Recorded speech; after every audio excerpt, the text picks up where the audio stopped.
Sayın Esteemed members of parliament, esteemed president of the institution, esteemed deputy president, esteemed academics, esteemed chair of Turkish unions, esteemed members of press.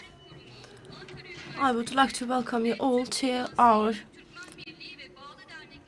symposium, which is organized in collaboration with a Turkish Institution of History and Ankara University.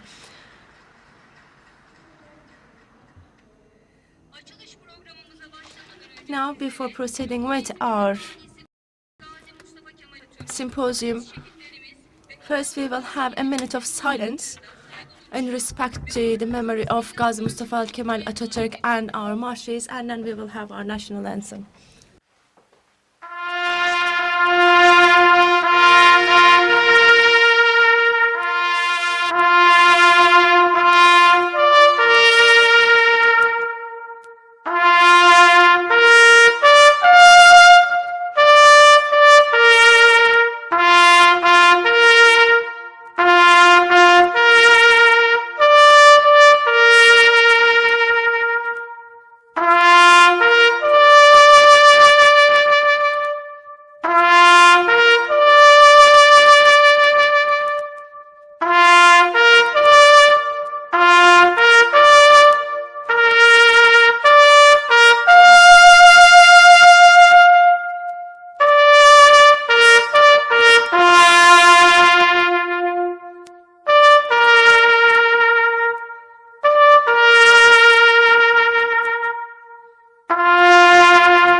Sayın vekillerim, esteemed members of parliament, esteemed members of protocol.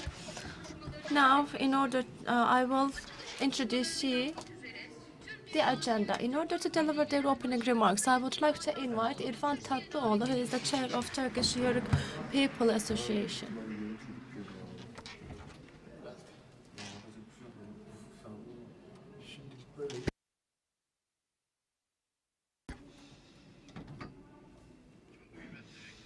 Esteemed members of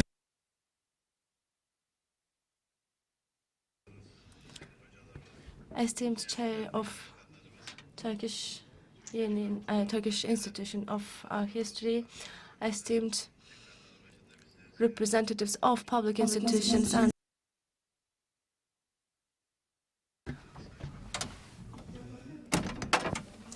and I would like to just start my opening remarks with the words of Allah.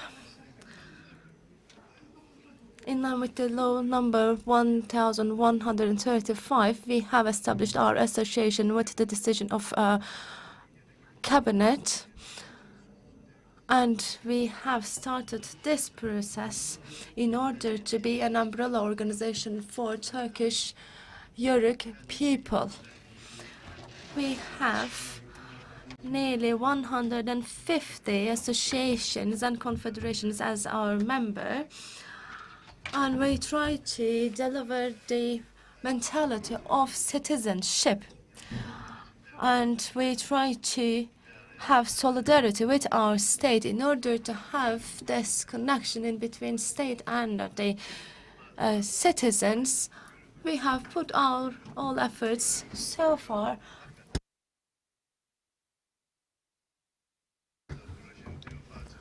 Fatih Sultan Mehmed states that if you are a Turk, then everyone will be dealing with you, and if you are not a Turk, then the Turks will be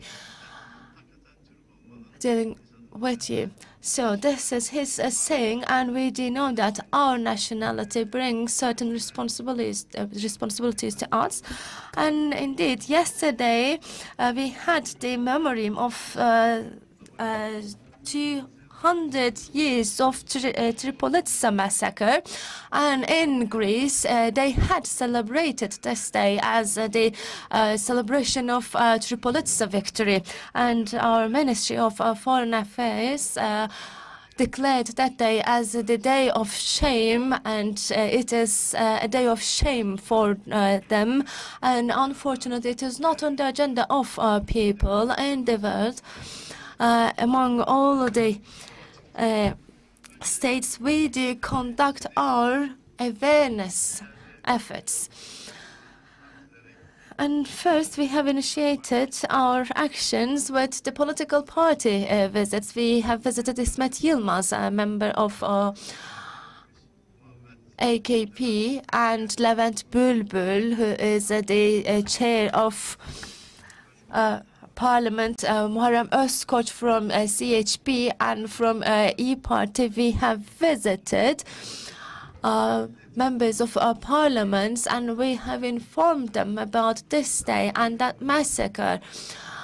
And in order to reveal the genocide that our nation has experienced on that day, we have come to that understanding that there should be ongoing efforts, and we have visited the president of this institution, Birol Çetin, and thankfully with this mentality of serving people, he said, surely we will collaborate with you, and the whole institution supported us, and I would like to thank the organization for their kind efforts. Then we have visited the rector of Ankara University, Professor Recep, stated that we would be involved in all your efforts in that regard, and we will do our best. And with all the scientific people within their body, they have assisted us.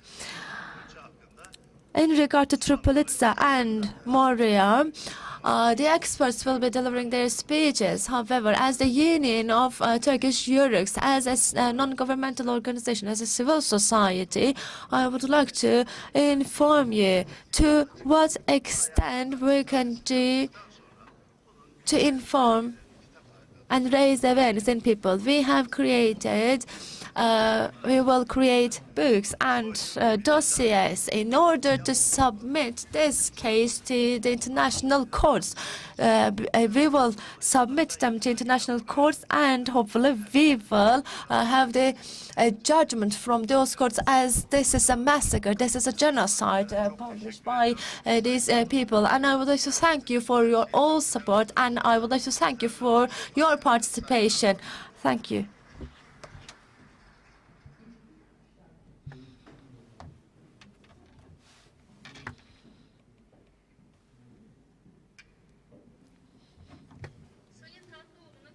We would like to thank Mr. Tatlıoğlu for their speeches. And now, in order to deliver their speeches, I would like to invite the president of Turkish Institution of History, Birol Çetin. The floor is yours.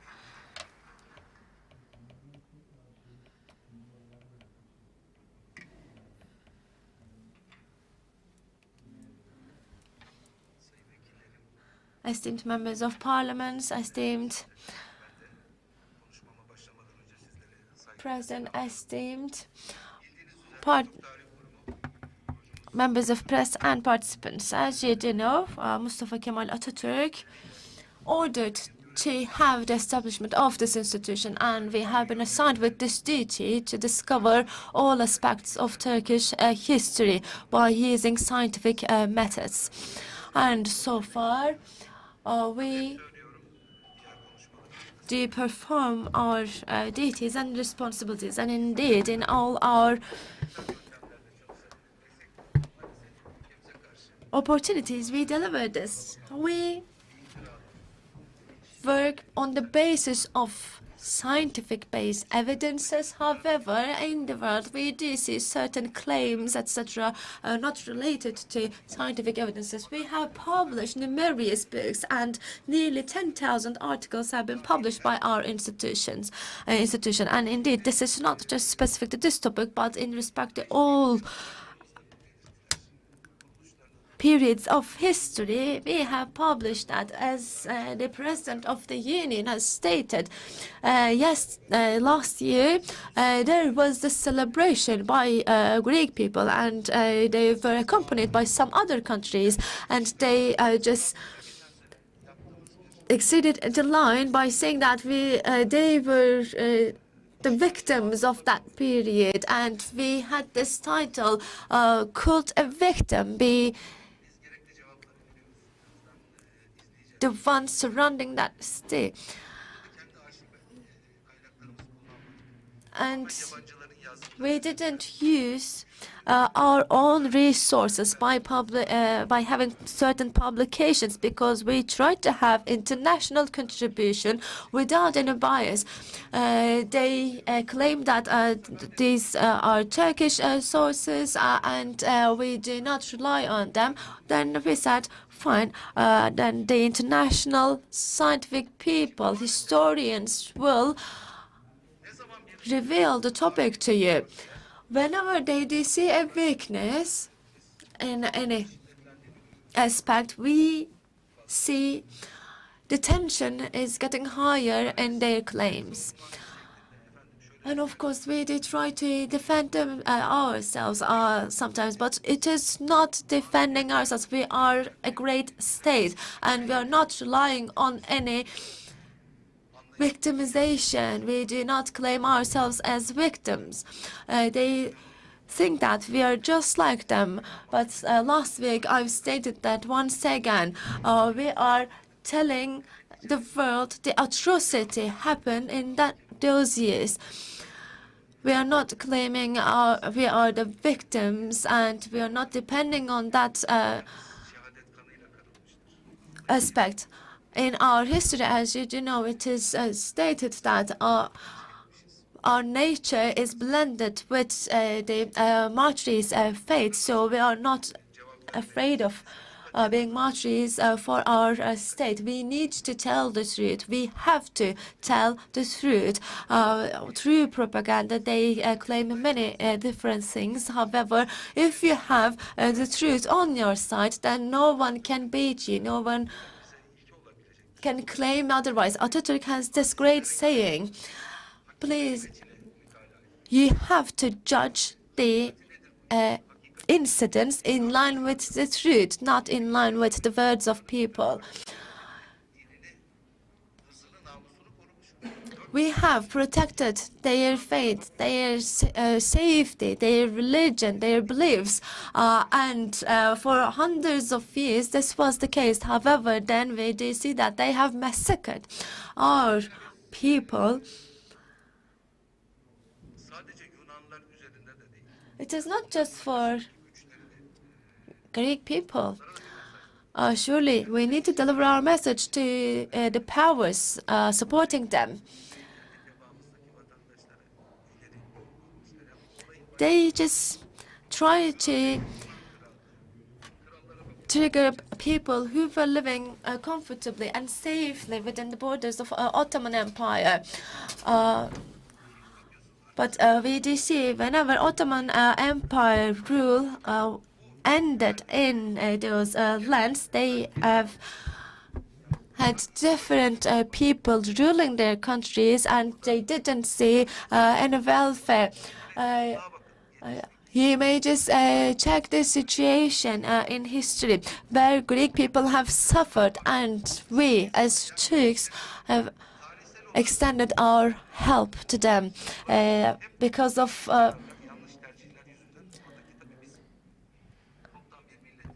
diseases and lack of food. They have lost 70,000 people, and we have extended our help.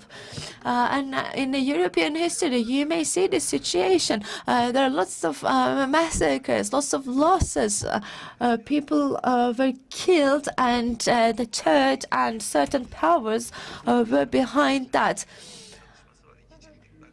And we may just see by checking the archives what kind of crimes against humanity have been committed. In our records, in our archives, you may see every single incident showing this brutality. And we have prepared that program, and we do see the uncomfort of them. Even there are certain statements trying to trigger us, but surely our purpose is not to highlight that massacre, that atrocity again and again. But we need to think about why do they always claim their victimization, because they feel the guilt because of the things that they have done so far. But then again, we do rely on the facts, we do rely on the truths, and here we will be telling all the things that they have committed against us, and we will tell the whole world about this atrocity based on the evidences. Thank you so much.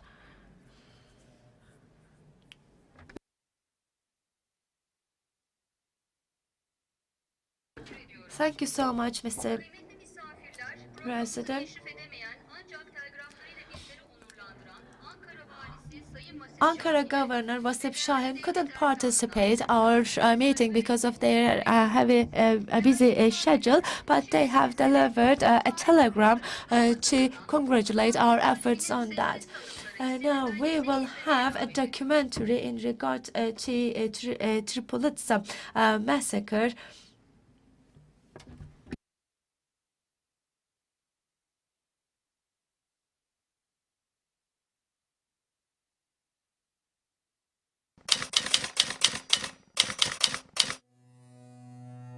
It is January the 8th, 1923. This is a photograph taken in Manisa, al-Shahish, from Albert Khan's archive. This is from Albert Khan's Apparently, a villager found a very creative solution for his period by making a door in the hollow of the tree. The villagers have created a door, and they However, have created this creative it is a solution. creativity born out of desperation as his house was burned, destroyed, and plundered by the occupant Greek forces, just like any other house. Diğer tüm evler gibi.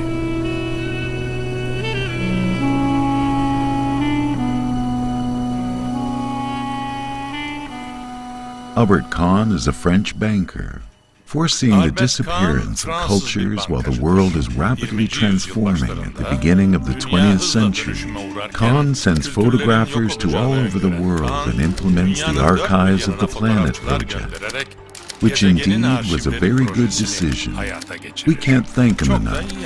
Coming to Western Anatolia in 1922, Khan's photographer, Frederick Gadmer, photographed and recorded the agonizing picture left by the Greeks after the occupation.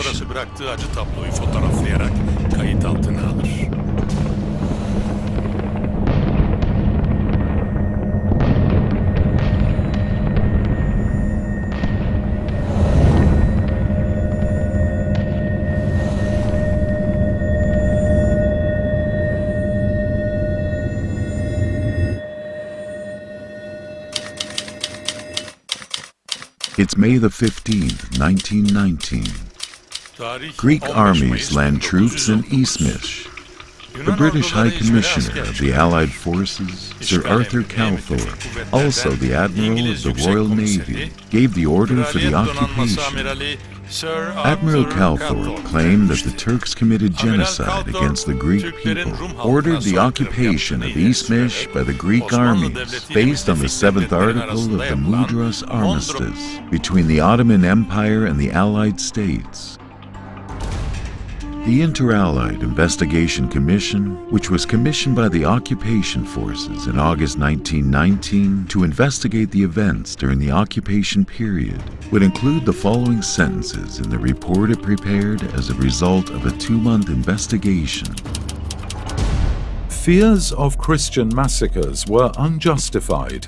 Investigations have shown that attempts to rally Muslims to a Greek massacre were not written by officers in the Turkish constabulary, whose signatures appeared on these documents. These documents are undoubtedly forgeries. Inter-Allied Commission of Inquiry consisted of Admiral Mark Lambert Bristol, the delegate of the USA, General Robert Hugh Hare, the delegate of Britain, General George Hippolyte Benos, delegate of France, and General Alfredo Dallio, delegate of Italy. The Greek armies are advancing with the enthusiastic cheers of the Greek people. The weather is clear and sunny. It is unlikely to rain soon. There are no Turkish soldiers around. Turkish troops retreated to their barracks in accordance with the orders of the treaty representatives. The consecration ceremony of the troops of the Greek Metropolitan, alongside the occupied roads, had provoked the already panicked Turkish people. After the first individual shot by the Turks in the Konak Square, the Greek troops responded with intense shots against the Turkish people. Greek soldiers fired at the defensive Turkish people, regardless of age and gender, until they ran out of bullets. When they ran out of bullets, they continued to kill with bayonets. This painting is a work of Italian painter Vittorio Pisani. I can't really see much, but he is somewhere in the painting. Yes, Pisani did not portray this work in other works describing the Greek massacres throughout what he had heard. He was right there when all these happened. He was right in the crowd where the screams were rising.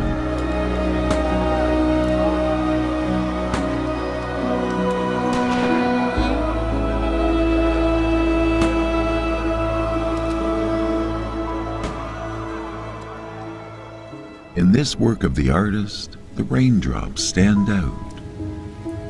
As it is stated in different sources, the unexpected heavy rain that day made the Greek soldiers leave the square, therefore preventing further loss of lives. The rain detail in the painting is an indication that Pisani described what happened that day by being loyal to the truth. Vittorio Pisani grew up in Esmish. Like his father, he had become a painter. He was a 20-year-old young man when he left the house to walk to Konak Square that day. He witnessed the shooting of his neighbors with whom he had lived in peace for years. Vittorio immediately returned to Italy with his family after their house was raided and looted by Greek soldiers. When the Egyptian princess Kadriye Hussein decided to write a book about the events, she went to Italy and asked Vittorio to draw what he had seen for her book. By painting his experiences, Vittorio transferred to his works the painful memories that he could not describe with words.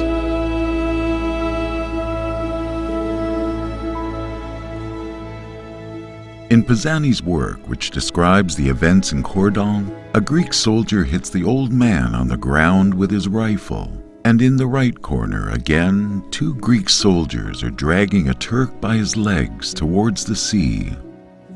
In this work, the artist depicts the Greek Metropolitan Chrysostomos blessing the soldiers who carried out the massacre.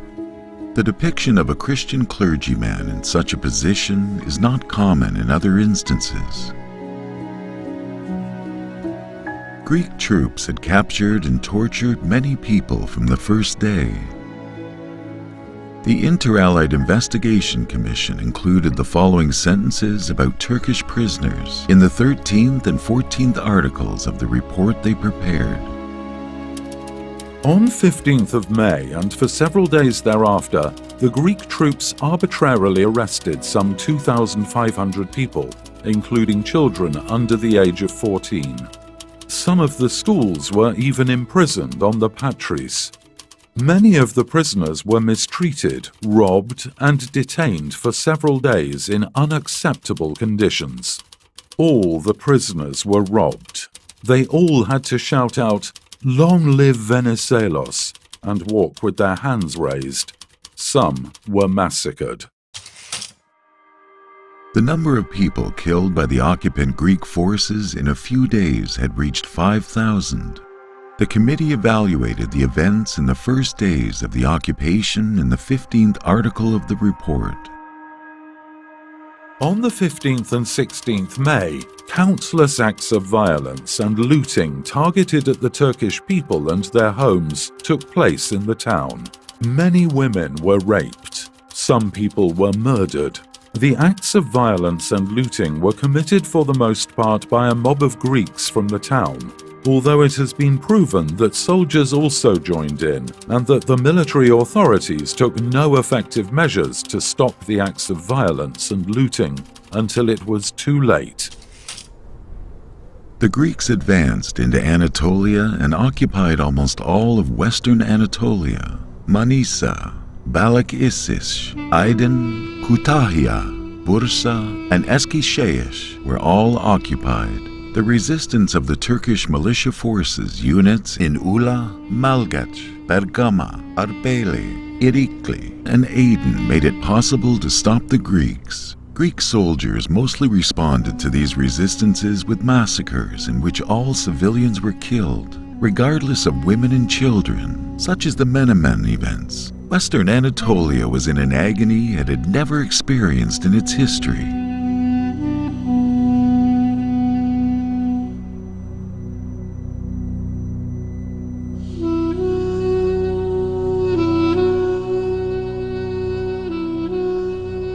Lying in front of the feet of the Greek soldiers posing with a smile, ready to swing their rifle and axe, is a human. This Turkish villager was martyred by torture, with his feet tied and his hands nailed to the ground. When the occupation forces were pushed to the outskirts of Aydın city by the insurgents, the Greeks, who could not stand the combat any longer, had to retreat. But during the retreat, they burned everything they left behind. The members of the commission referred to the retreat of Greek troops from Aydın in Article 32 of the report as follows. The Greeks evacuated the town in the night of 29th June and early hours of 30th June after having committed numerous attacks and other crimes.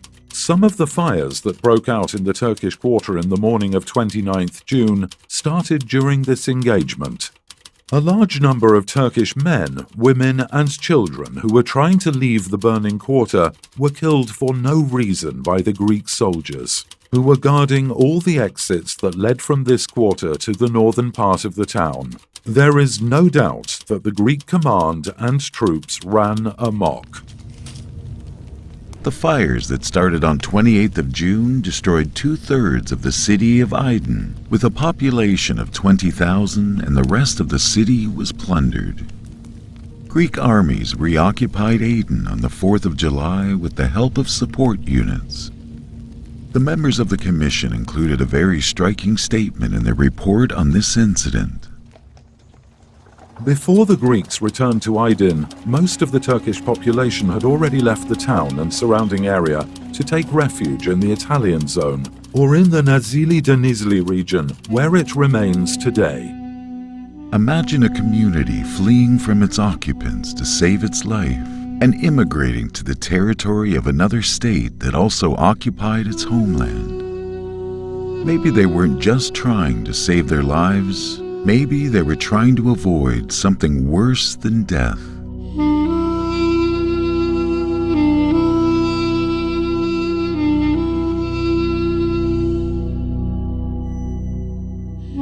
The occupation lasted until the Turkish army repelled the Greek troops with the Great Offensive.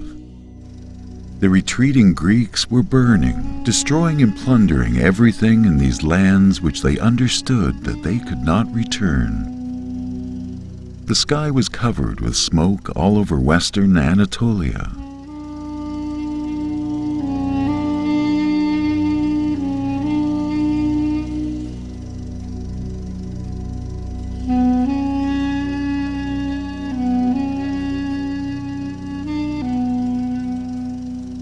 The American historian Justin McCarthy described the Greek retreat in his book, Death and Exile, as follows.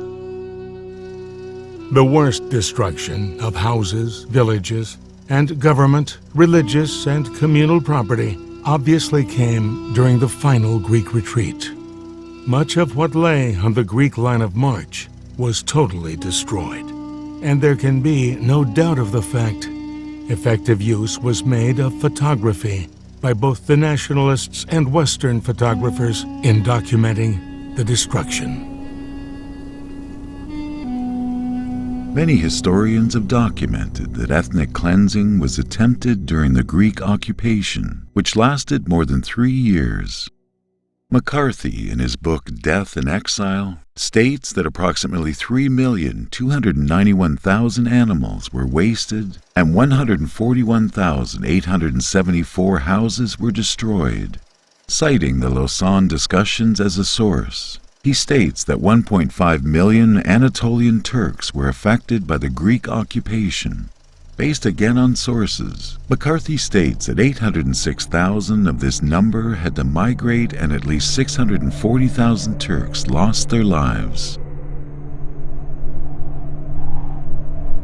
Our planet has witnessed many wars throughout its history. Such war crimes have happened all over the world, but such a massacre is rare. Unfortunately, this was not the first Greek persecution of civilians. It is February the 22nd, 1821. In the Morea Peninsula, the southern tip of Greece, great pain, brutality, and shame took its place in the pages of history. Morea was a place where Muslims, Christians, and Jews lived in peace for nearly 400 years. The Greeks, who started the revolt, took an oath not to leave a single soul on the island and put the local people, consisting of Muslims and Jews, to the sword. 40,000 Morea Turks were brutally martyred by the Greeks. The survivors took refuge in the Ottoman fortress in Tripolis, south of the city. After the fall of the castle, which was attacked by Greek gangs for 5 months, the Greeks did not leave a single person behind and killed tens of thousands of Jews as well as 30,000 Muslims. British historian Walter Allison Phillips wrote in his book, The War of Greek Independence, about the Morea massacre as follows. For 3 days the miserable inhabitants were given over to the lust and cruelty of a mob of savages. Neither sex nor age was spared. Women and children were tortured before being put to death. His path of triumph was carpeted with corpses. Some remaining Muslims of every age and sex were deliberately led out to nearby mountains and butchered like cattle.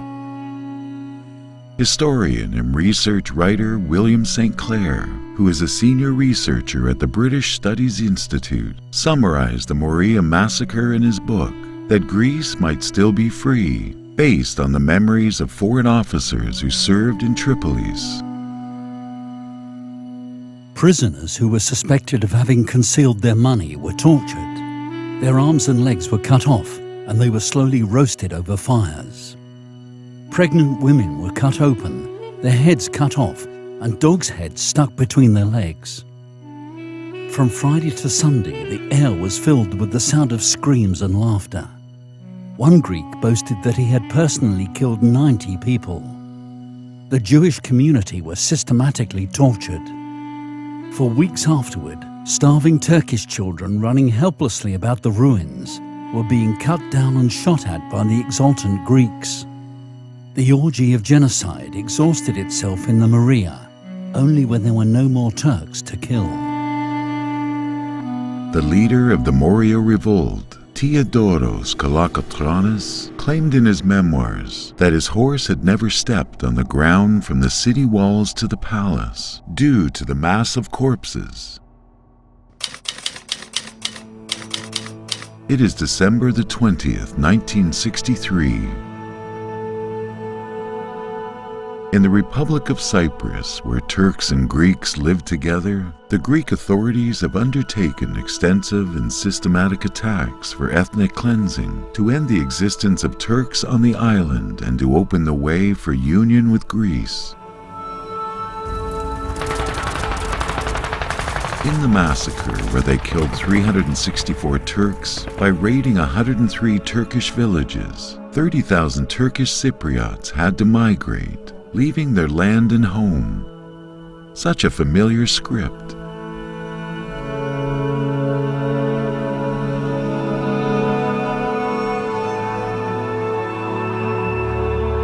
On the night of 20th December, the house of Nihat İlhan, who was working as a doctor in the Turkish regiment in Cyprus, was raided, and his wife and 3 young children were brutally murdered by the Greeks. The photograph of the dead bodies of children stacked on top of each other in the bathtub has been engraved in history as a symbol of barbarism. The Turkish administration of northern Cyprus turned the house where the massacre took place into a museum.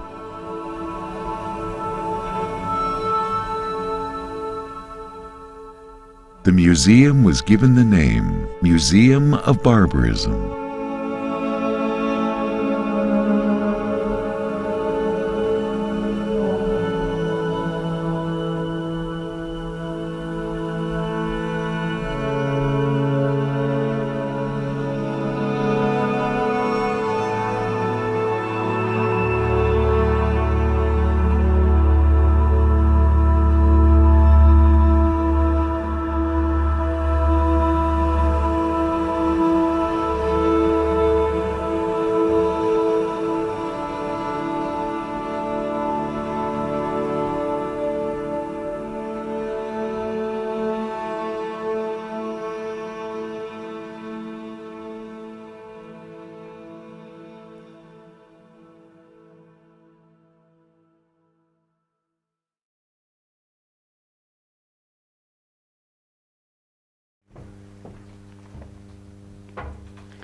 Teşekkür ediyorum.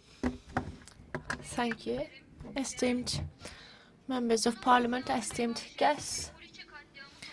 Greek Revolt and Atrocity, Tripolitsa Massacre panel will be continuing with the chairing of Professor Dr. Timuçin Faik Ertan. We will have a panel. I would like to invite Timuçin Faik Ertan.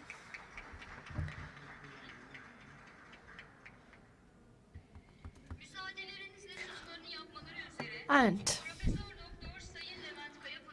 if you do allow me, I will invite Professor Dr. Levent Kayapınar, Professor Dr. Ali Fuat Örenç, Associated Professor Dr. İbrahim Alper Arısoy,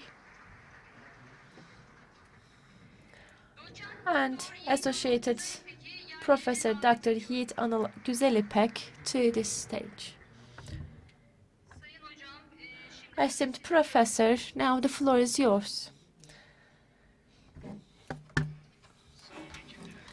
Esteemed members of Parliament, esteemed Chair of Turkish Institution of History, esteemed President of Union of Turkish Turks, and dear participants, welcome. Indeed, when the Union have visited us and explained their ideas in regard to the this panel, I've informed them about my roots, because I'm from Adana. However, I do also have roots back to the Turks. Indeed, today we are talking on such a discomforting incident. Last week we had another panel, and our president of the institution have mentioned about that. We have discussed Greek atrocity in West Anatolia. And I have delivered one of my researches on that also. And in Tripolitsa and Cyprus, we have witnessed and we do have records, archives about the atrocities and massacres committed by Greeks. Back in that time, we did have Lausanne Agreement, and it is not just binding for us. Surely it was also binding for Greek state, and in that paper, we do see that Greek administration did not follow the agreement provisions, and they have committed crimes against humanity, and they have violated the rules of the agreement. When we check the records, the Tripolitsa massacre was a rehearsal for them in order to do worse things in the upcoming years. But we have initiated our historical studies in an early stage. However, we didn't inform our people in the early stages. The Western world and the Americans, for example, have discussed and raised awareness on issues which are not even existed. So they are quite successful on raising awareness for such things. And I would like to thank to our institution, because on a regular basis they do have this kind of organizations in order to inform people and in order to contribute to the foreign relations policy of our state. We have collaborated in recent times, and those were quite beneficial. I would like to thank them for their efforts. Following this opening remarks, I will proceed with the speeches. But before that, in Tripolitsa, in national defenses, in Cyprus, we have lost many souls, and I do commemorate their great memories. And the Republic of Turkey will be pursuing her efforts in order to have the justice for her own people. The first speaker will be Professor Dr. Levent Kayapınar from Ankara University, and you may proceed. You have 20 minutes.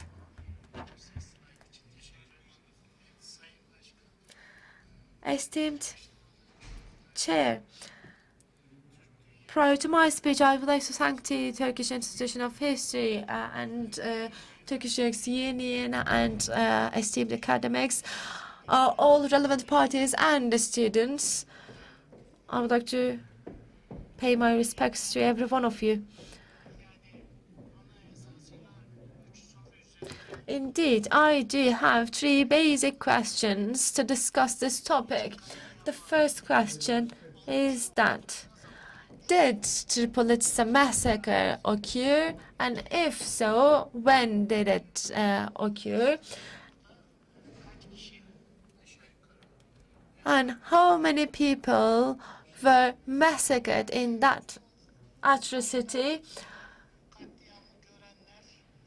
And the third question is that, are there anyone working on a scientific basis to enlighten the topic of Tripolitsa massacre, and are there any archive records, any memoriams? We will see that, and from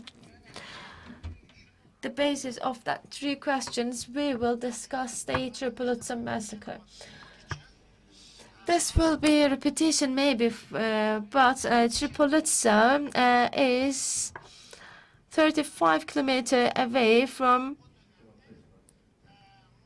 the port, and it is the center of Morea province of that time. There are city walls surrounding it, so in terms of safety and security of the state, it was protected in a well manner.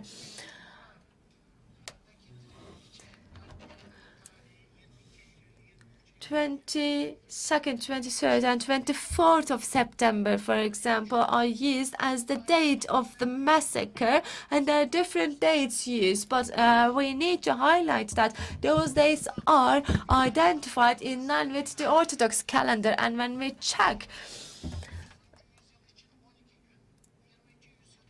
the reality, the Christian and Orthodox calendar had this 12 days difference.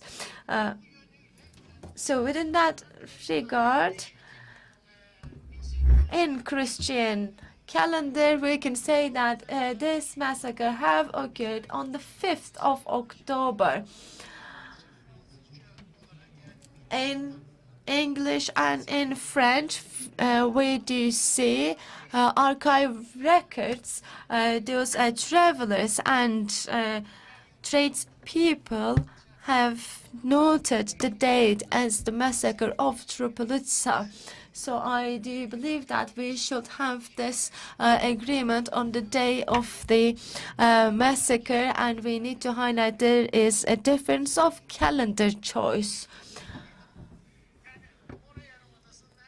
In Morea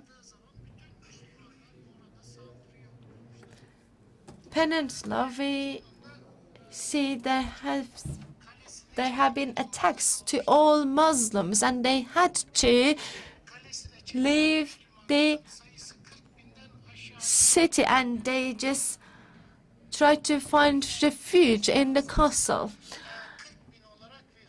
The number of Muslims living in Morea was stated as 40,000. Theodoros Koleotros stated that 12,000 of that 40,000 people have been massacred in the first 3 days. So the number of Muslims have been that were massacred in Tripolitsa cannot be less than 30,000, and most probably it is around 40,000 in line with the records. In Greek national anthem on the 35th and 74th lines, it has been stated that the war continues, the rifles have been shot, and the swords will slice. This even shows the situation in Tripolitsa, because it is stated that those lines are references to Tripolitsa massacre. Kolokotrones is the commander ruling Tripolitsa massacre, and he has Albanian roots. Then he would be named as a Greek hero. In his personal records, there are meticulous details actually. And following the events evolving, he states that because of the massacre throughout the city walls, they didn't step on soil. They couldn't step on soil because through up to the city walls there were no soil seen, and those are Arvanites. Number of Arvanites were nearly 2,000, and they have been spared from the killings. From the memory records of Kolokotrones, we do see that on Friday, on 5th of October. When I first read it, I thought that they may just started that on the time of Friday prayers. However, it is not at the time of Friday prayers, but in the evening of Friday, they started this massacre around Tripolitsa. Women, men, and children were just sliced and killed. 35,000 people were killed, regardless of their age and sex.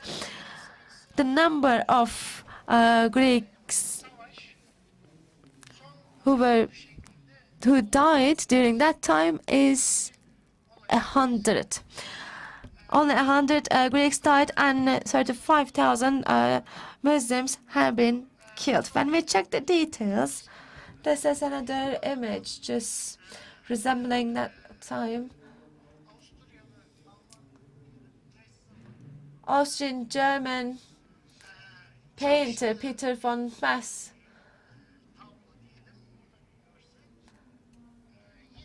painted this, and he states that the streets and the yards, the gardens have been filled with the bodies. The bloodshed created a flood of blood. There was this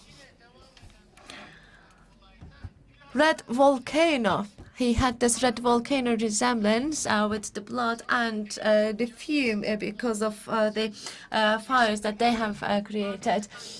The bodies turned into the stones on the streets. There were no people who can step on the soil. They can only walk through. They could only walk through the bodies of that people. In one of the books of the historian Kolokotronis, we do see such memories then again. In this one, for example, in Greek history,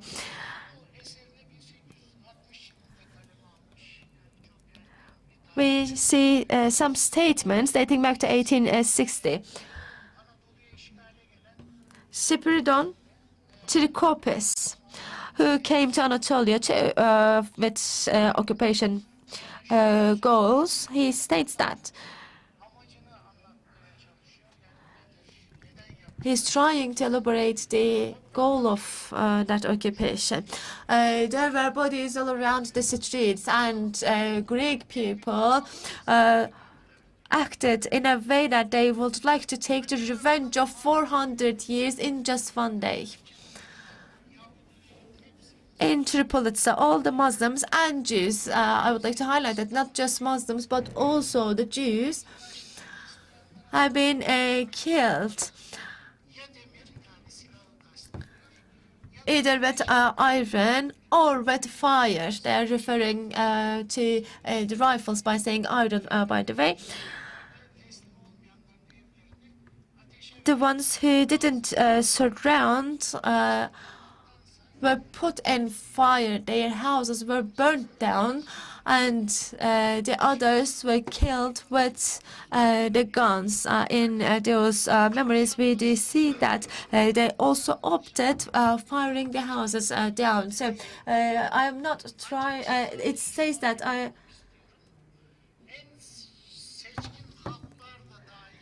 even the distinguished societies have some acts which could go against the rules of human dignity and the laws. And he says that I'm not trying to just justify the acts of Greek people, but even the most distinguished societies have such acts in their history. So they do accept the acts, they do accept the massacre.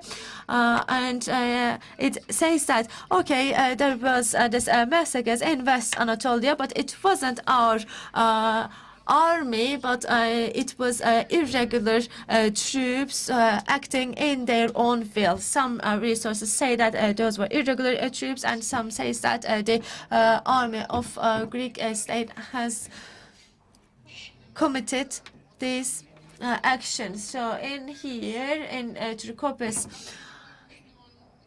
work, we do see that he also accepts the acts. The women and the babies who were just breastfed were also killed. So everyone was killed, and even there were some sadder stories have been narrated in his work. In Tripolitsa events, we do see another work by a Greek author, a historian, and this work has been published in 1858. It is called as The Memories of a Greek Revolt. It states that there were gun shots everywhere. Women, men, adolescents, babies were killed. They used the word tyrant, and by saying tyrant, they're referring to the Sultan of Ottoman Empire. It is stated that the Greeks were taking the revenge from the tyrant, and many Turks opted to die instead of surrendering themselves as the slaves. So Turks didn't surrender and died. In between 1858 to 60, he prepared this work, Dionysius Kokinos accepts this incident as a tantrum. It was a tantrum, and it was an act of racism. He states in his work, he states that it even reached to the graves. The Turkish graves have been digged, and the recently burnt ones were just taken out from their graves, and their bones were spread to the streets. 32,000 people were massacred, and as they weren't buried, there was an outbreak of disease because of the degradation of the bodies. So they have accepted all these acts. Apart from these historians, there's a French historian who had who is called François Pouqueville. He is also accepting these atrocities, and he says that 8,000 unarmed Turks, majority of whom were women, had knives on their throat, and I do not dare to complete the word. There's only some little difference in the numbers that he's sharing. In the documentary, he was mentioned, William St. Clair. He's one of the historians who explained and who narrated the Tripolitsa massacre in the most detailed way. He used the date of 5th of October because he was using the Gregorian calendar. So he says that this started in the this event started on the 5th of October, and the Greeks broke the defense of the citadel on the 5th of October, and more than 10,000 Turks were executed. These are the writings of William St. Clair. He says that from Friday to Sunday, and the 5th of October 1821 is a Friday, and from Friday to Sunday until Cleopatra gave the order of stop, the laughter and scream voices went up to the skies, and the hungry Turkish children were massacred and killed by the Greeks who were so happy that they were flying in air. Again, St. Clair says that thousands of Greeks became rich after collecting the goods in the city. They have went back to their villages while taking some Turkish women with them. Many blooded clothes, weapons, furnitures, anything that could be of value was sold. The prices of slaves were so low that the slaves weren't sold. Even all of them, with the exception of the youngest women, were killed. The gains were shared among many captains, and the greatest share of the gains stayed for the leader of them. So this is what they dream. In this picture, in this drawing, it is very clear. Under their feet, there is an Ottoman Islam flag. And up there is a destroyed minaret and a priest, a cross, and they have a sword in their hand, which is depicting themselves as if a hero. So they have painted these events in this way. In conclusion, I can say that Tripolitsa massacre started on the 5th of October 1821, Friday, and it continued for 3 days until Sunday. It was not only for the military forces of the Ottomans, it was also targeting the civilian innocent people. Not less than 32,000 Muslim Turkish people were massacred, and at the very end, I have to say that during this massacre, all the Muslims who were in Morea was massacred. And the same massacre was exposed to the Jews who sought refuge in the castle of Tripolitsa, and the Greeks, even the Greeks who helped the Turkish people were killed by the revolting Greeks, and this was also a massacre of humanity. Thank you. I would like to thank Professor Levent Kayapınar. As a whole, based on the Greeks' memoir and the foreigners' memoir, it was narrated. And when I'm talking about the crime, what I also think that this kind of declaration based on their own memoir or the Westerners' memoir could also contribute to the internal politics of Greece. In concerning the happenings of Tripolitsa and very recently in Cyprus, if there is no internal accounts in the Greece, similar things can happen, in particular in West Thrace in the future. About history and terminology, we have some problems. For example, here there is no war, there is a massacre, and in modern wordings, there is a typical act of terrorism. But I also think that it's not only against the Muslims, it is also a cleansing against the Jews. And it seems an early period of fascism, the determination of everybody except themselves. And fascism we will encounter in a different way in the 21st century. And we were talking about the slaves of war, and in Lausanne, they were also talking about hostages, because while retrieving from Thrace and Western Anatolia, they have taken hostages of many civilians. And these were discussed during Lausanne. So during the exchange of the slaves, the hostages were also taken. So somehow they are coming against the civilians while retrieving from Western Anatolia and Thrace. They are taking along the civilian people. Now I would like to pass to the second speaker of the panel discussion, Ali Fuat Örenç from Istanbul University. The floor is yours, Professor Örenç.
I would like to greet you again, distinguished MPs, distinguished chairperson, esteemed participants. I'm extending my respect to you all. Since 1992, I have been working on this topic. The reason why I'm stating this is that I have also read the comments under the publications.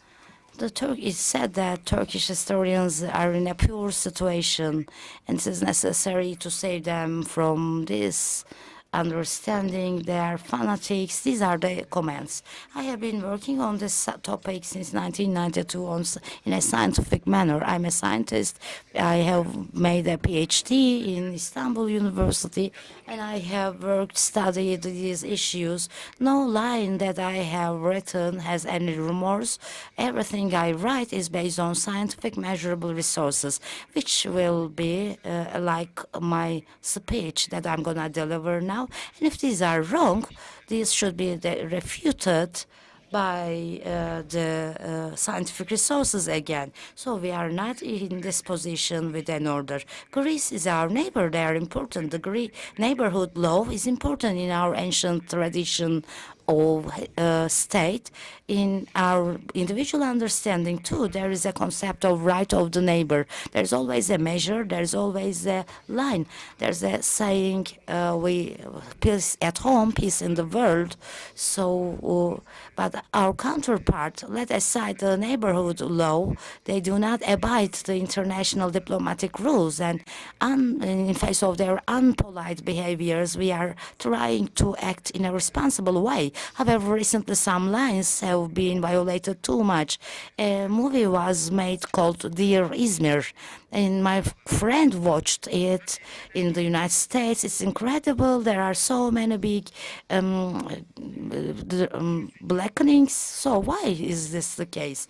In 2021, Greece adopted a new period about 1821, a conceptual framework, a terminological change, change of philosophical meaning was taking place. In this new definition, in the focus of the new definition is history.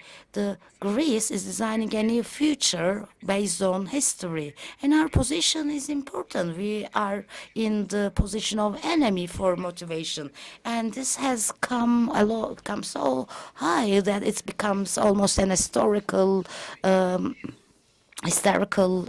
insanity. So in 2021, this 1821 was described in this way.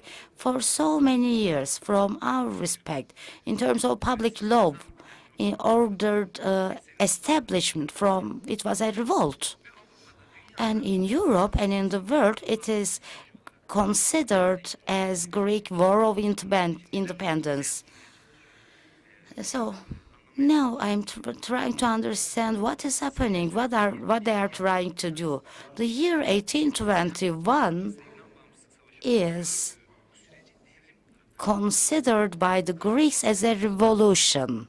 They have created the conceptual framework, deepened the terminology, added a philosophical meaning, like American Revolution, French Revolution, Italian Revolution were compared to this revolution, and the Greek elements were also added up to that, and it was formed as if a revolution. While discussing French Revolution, you cannot discuss guillotine. If you are talking about French Revolution, you are talking about the French Revolution. So if you are talking about a revolution, Turkish people were killed in Tripolitsa, the Turkish determination in Navarin became only pieces of detail.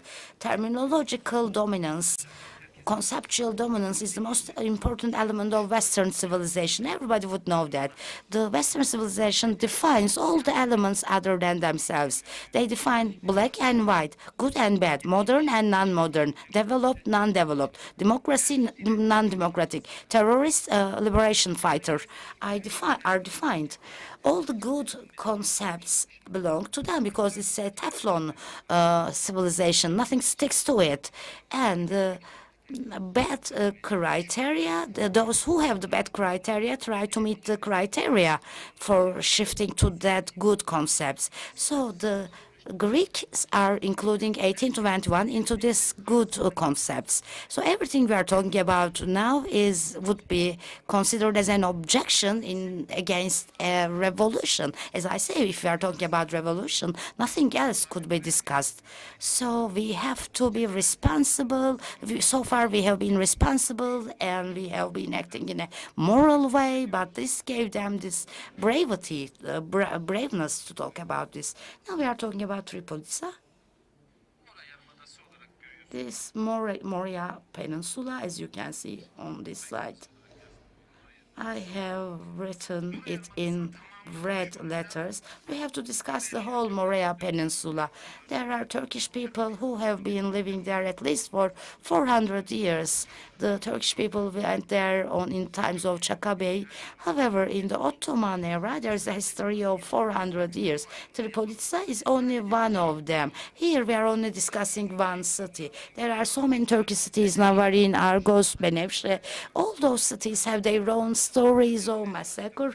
I have tried to write them in my book. I regret because I was very moderate because of neighborly relations, and I now really very much regret it. But there is a symposium of Turkish Historical Association, and I have written all the facts in that paper. And next year we are going to prepare a book with Professor Kayapınar.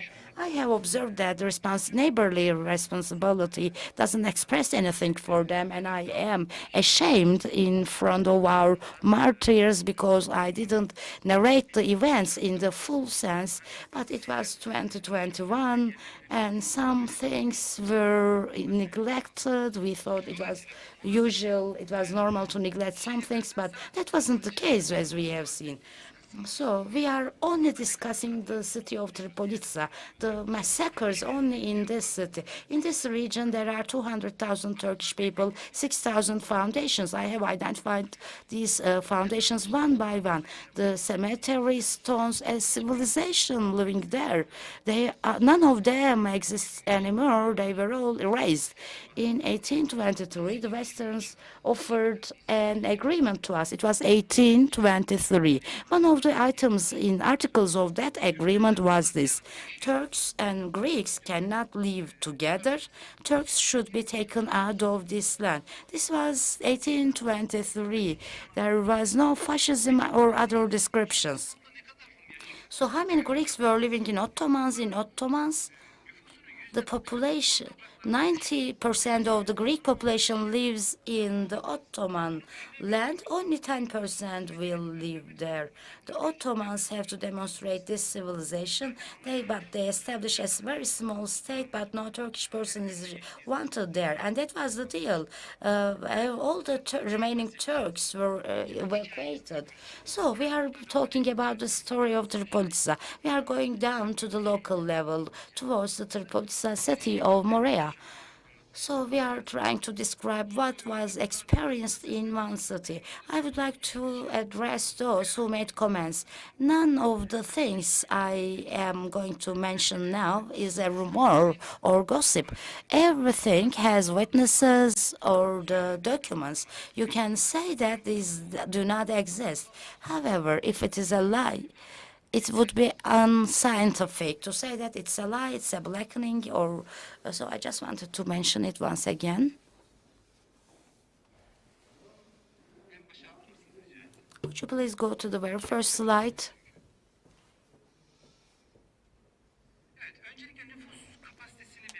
First of all, I would like to talk about the population capacity in Morea.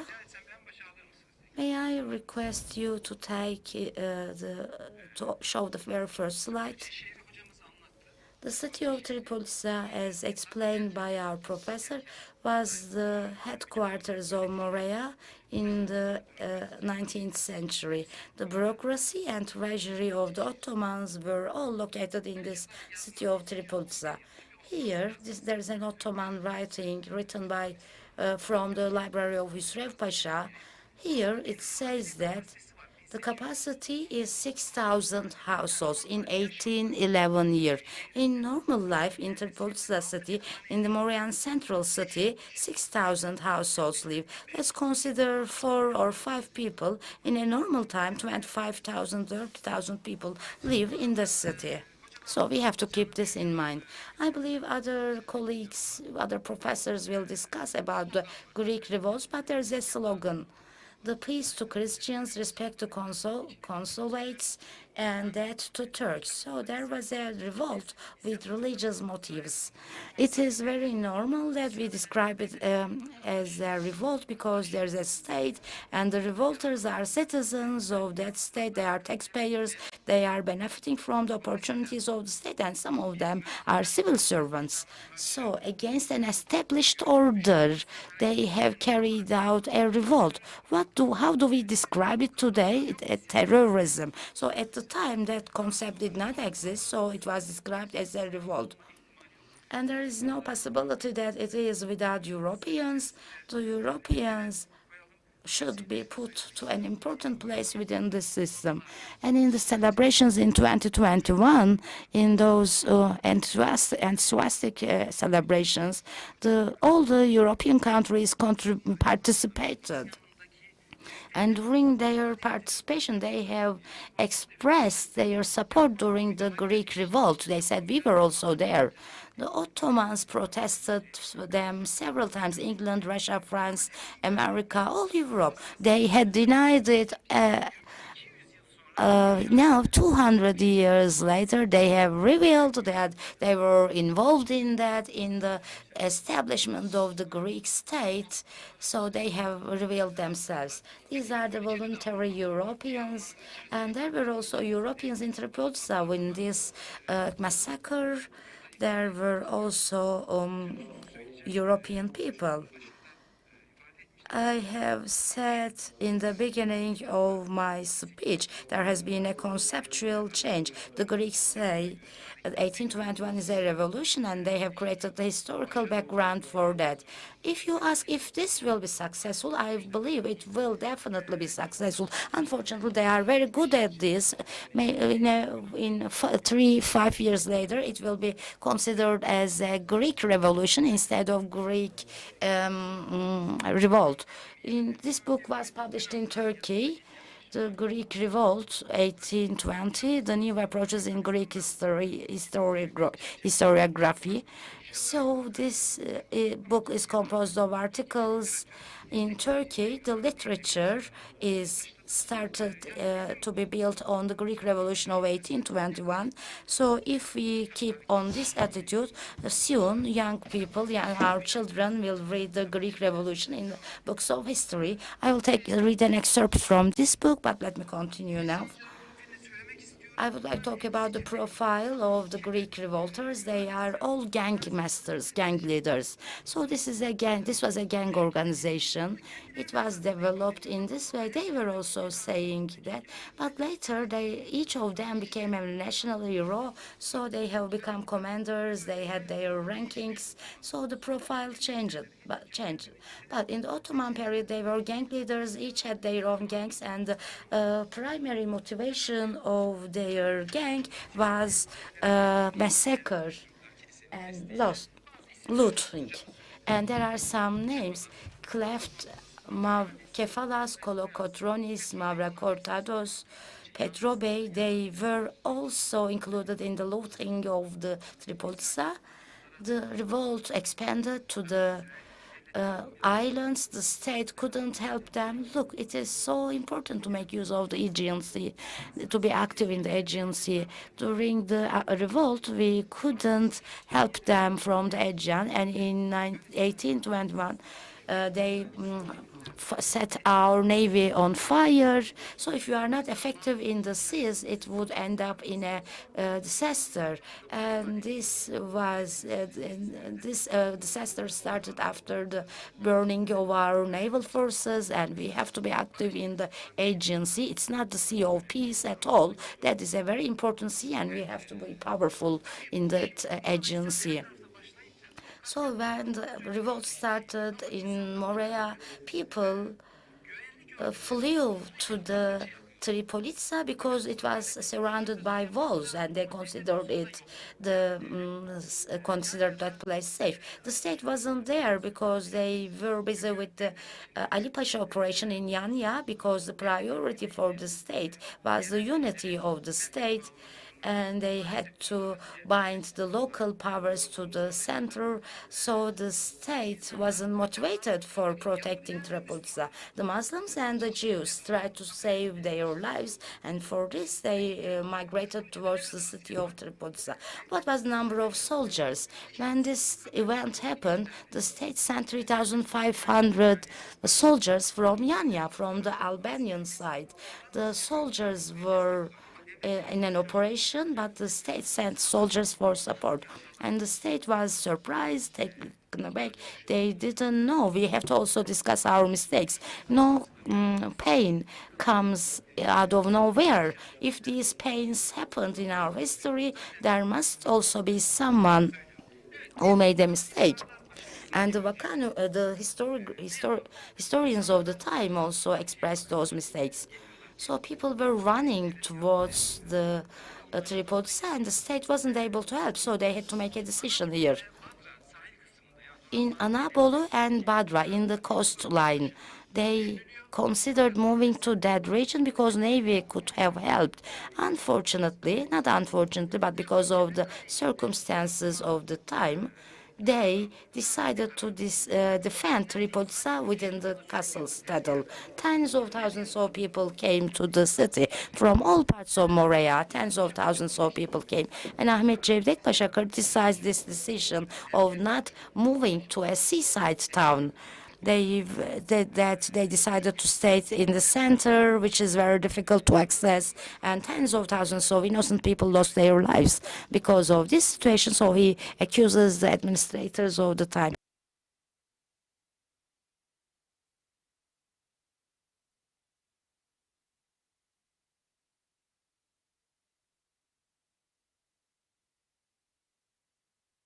Could you please change the slide?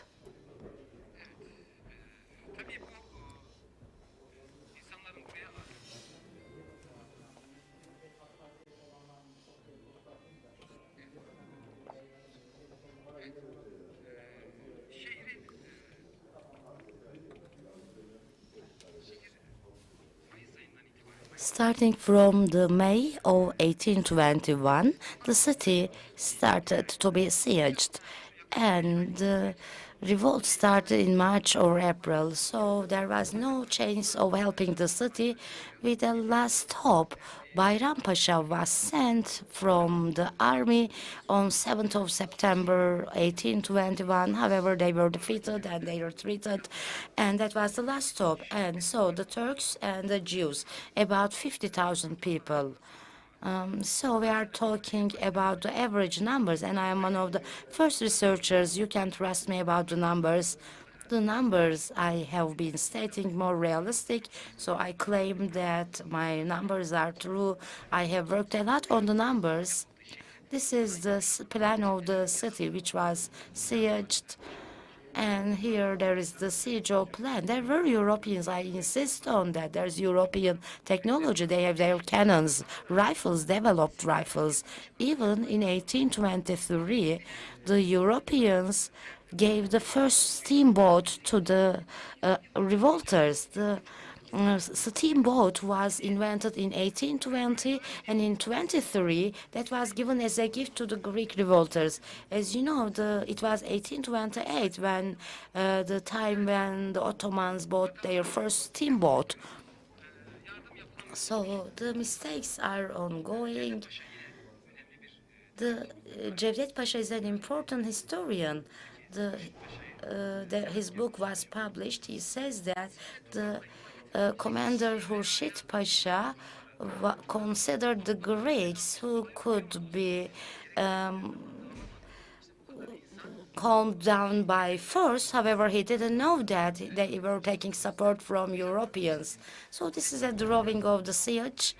Around them, there are European volunteers and Greek gangs. Each gang has their own fractions. These are tribes also. And There are groups with Albanians, Christians, the Greek gangs in the city, more elite groups made up of traders, set up their own parties in Greek policies. But now they were gangs and they were here for looting. So that drawing is important. There is a desperation. The city was sieged. There are 50,000 Muslims in the city, and for 6 months they didn't get any help from outside. And the city had a certain capacity, how long they could survive. So people started to die because of hunger. And in the city there were around 4,000 Greeks. And in the middle of this siege, the Turkish people let the Greek people leave the city.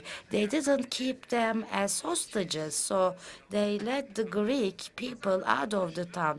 The negotiations started, an agreement was made. What would happen? For transport to Izmir, they made an agreement for 40 million kurush cents. So Turkish people were to be moved to Izmir. Inside there were Albanian soldiers. There are around 2,000 Albanian soldiers. These were mercenaries. Ottoman state didn't find the Janissaries efficient, so they hired mercenaries. In the Greek Revolt, 2 Albanian groups fought against each other, the Christian Albanians with Greeks, Muslim Albanians with us. And the ones who were fighting with us were mercenaries, so they were paid. I have written an article about this. It's a long story. So a group of those Albanian soldiers were inside. As Kolokotronis is an Albanian person, they made a separate negotiation with them. So they were led by a person called Elmas Bey, and they made an agreement apart from the agreement made with the Turkish people. In line with that agreement, Elmas Bey left the town in the evening, Friday afternoon, when the doors were opened.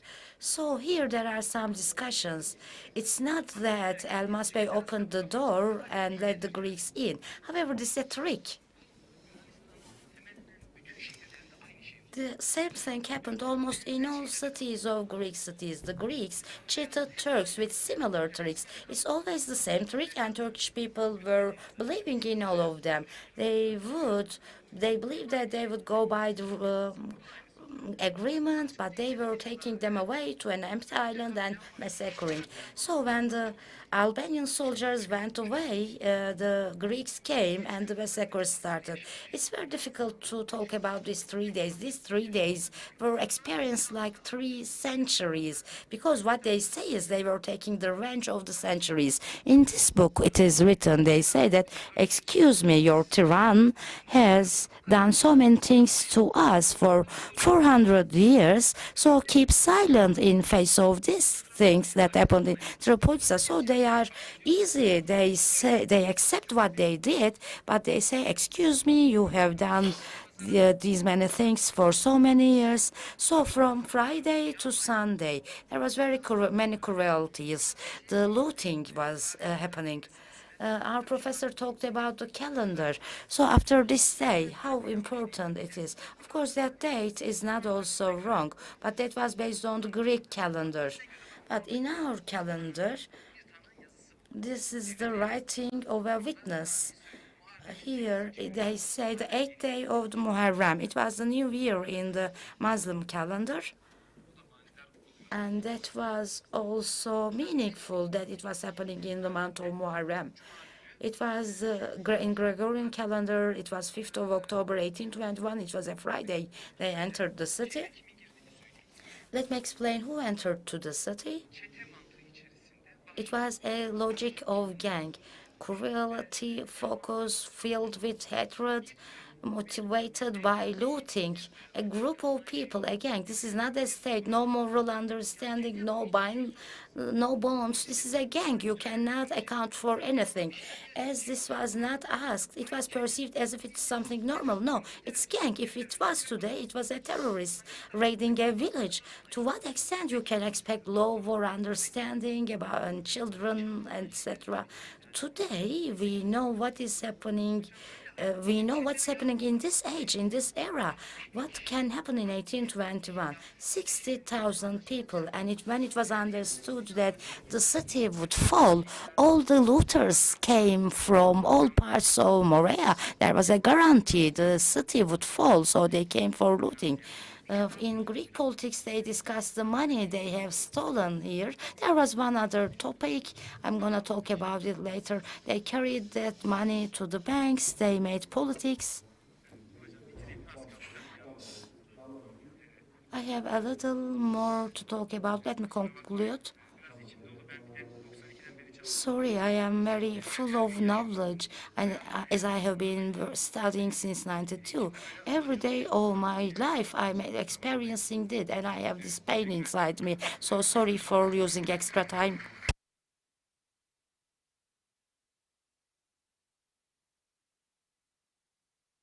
In the city, there were 40,000 Turkish people and 16,000 Jews who were massacred. I have proved these numbers. It could even be more because the massacre was also taking place outside the town. There were 2,000 elite people who were set aside, and they weren't satisfied with all the killings, and they killed all those people who were separated in the beginning. There were some children wanted to be killed first because they wanted the parents to experience the pain of their kids being murdered. So they did this to the Kadı of Athens. The Greeks like burning people, so with surrounding with certain materials, so you burn for 2 hours because of the chemical substance that they are covering people with. It's kind of a grease, so they burned Halim Efendi with that kind of grease. They digged out the cemeteries, they burnt the bones, so everything that reminds of Turkish people were destroyed in the city. It was an incredible atrocity. Even the nails of the city, an English person said that they didn't even leave a rusty nail. It was such a looting. My previous professor showed this picture. This is very important. This is the picture of the Greek Revolt, Greek massacre. Behind there is a priest. There are Turkish children with sarık and a mosque behind. This is very clear picture of Guan Hertz. You do not have anything to add. There were the hunters of the gainings. So there were 20 horses and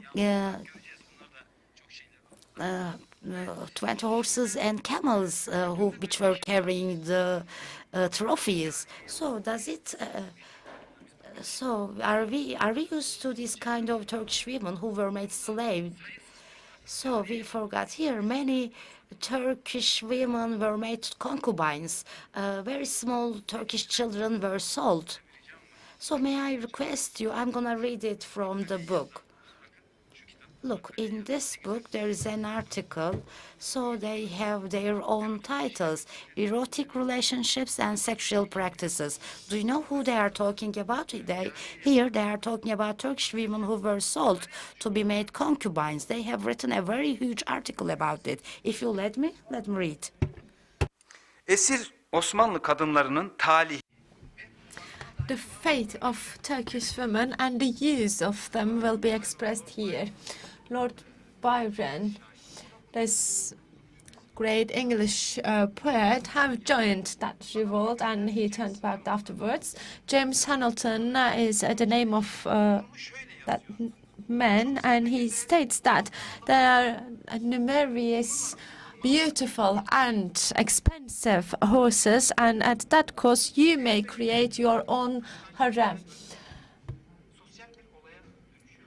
Killing of those women is turning into a social status issue. They turned the purchase of Turkish women into a social status element, and they just both these women and children in order to gain a higher ranking in the society. It requires bravery to read all these books. And the Greek historians just claim that we are fanatics, we are biased in this historical events, incidents. However, they do have the standards for the beauty. If the age is older than certain threshold, then they killed these women, and the younger ones were sold at the bazaars. If you do allow me, I will give you a couple of examples. This is Gordon, and he is a man of English state. This is Persat. And the ones that I'm talking about here were the ones who have joined the revolt, and it was all from their own memories, their records. They said, okay, I've joined that revolt 3 days later. I've heard that from this one. I've heard this from this one. So they all claim that they have heard it from another one in order not to be judged by the history, in order not to be the guilty person of those events. They just claimed they were the witnesses. They have heard rumors about that, but they didn't participate in person. Those were their claims. I believe we should have publications over these. They are just claiming certain things about us, but Persat, the gang leaders, have their own statements. The decision of life on or death have been given by the gang leaders in Morea. And this is another person, Kolokotrones, have been mentioned by our professor already. They showed people who were hanged on trees, and as he was Albanian, he was afraid that Albanians were also killed, but then he was relieved upon seeing the scene. Only not it is obvious that there are hidden facts in his memories, and Colonel Thomas Gordon has his own memories. He states that there was this hatred animosity against Turks, and indeed this hatred is acceptable. And also there are this descriptive details in regards to the Turkish women sales on the bazaars by Greek people. Ottoman historian Ahmet Lütfi has all these efforts. He wrote on many things. He stated that the Turks have been just cleaned out from those lands, and they have been killed. They were displaced, and our state was silent in order to keep the peace in the motherland, because we had many Greek people living in our own lands. We have covered these incidents, but we did a mistake by covering their atrocity, because most probably in the future the Greeks would be claiming different things. And yes, indeed, Ahmet Lütfi Efendi was right. Now we are trying to defend ourselves, we are trying to explain ourselves, and we try to uncover the atrocity performed by Greek. What is left from Tripolitsa? Foundations and organizations were looted. The women were sold, and they did a life in agony. And in Greek national anthem, we do see lines showing the atrocity that they have committed in Tripolitsa against Turks. We do not have any memoriam for Tripolitsa. We do not have a museum for that. Now we're We have started certain efforts. We have initiated some works in order to keep this atrocity in the minds of our people, in order to explain it and raise awareness. But I hope that we will have a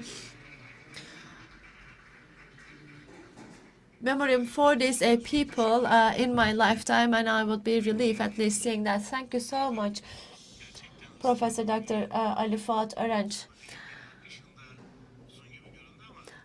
It seemed like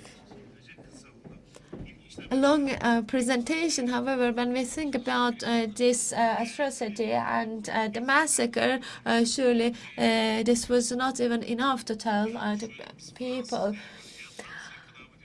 French Revolution is a term that we do use. However, we do not use any term like American Revolution, because this revolution occurs within the motherland, and revolution means something. There is you do not have multiple parties. Either you are in favor of that politics or ideology, or you're against it. In order to state that there is a revolution, you also provide a sacred meaning to the actions of these people, and Greeks try to define this as a revolution. However, it is not. There is nothing sacred in these actions. 500th anniversary of Istanbul.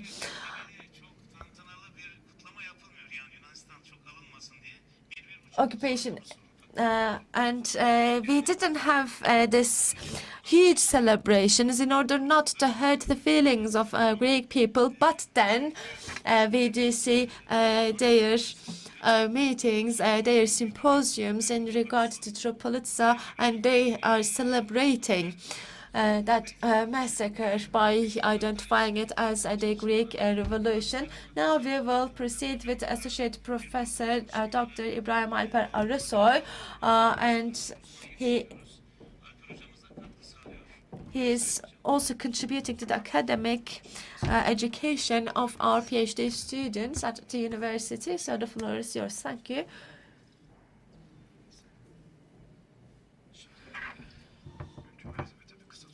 I will try to keep it brief, and I would like to thank to my professors and previous speakers. I have elaborated some topics which I was about to tell you, so I will remove those parts in order to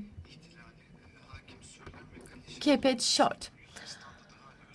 In Greece, in 2021, there were these intense discussions about Morea Revolt and Tripolitsa Massacre. They tried to dig into the details of the causes, underlying reasons of these actions, and Ali Fuat provided us examples on that.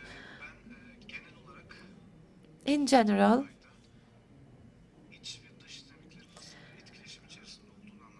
I will try to explain you the dynamics, the external and internal dynamics of Morea Revolt. In 2-3 resources, I will provide you the passages in order to enlighten the topic, but before that, this presentation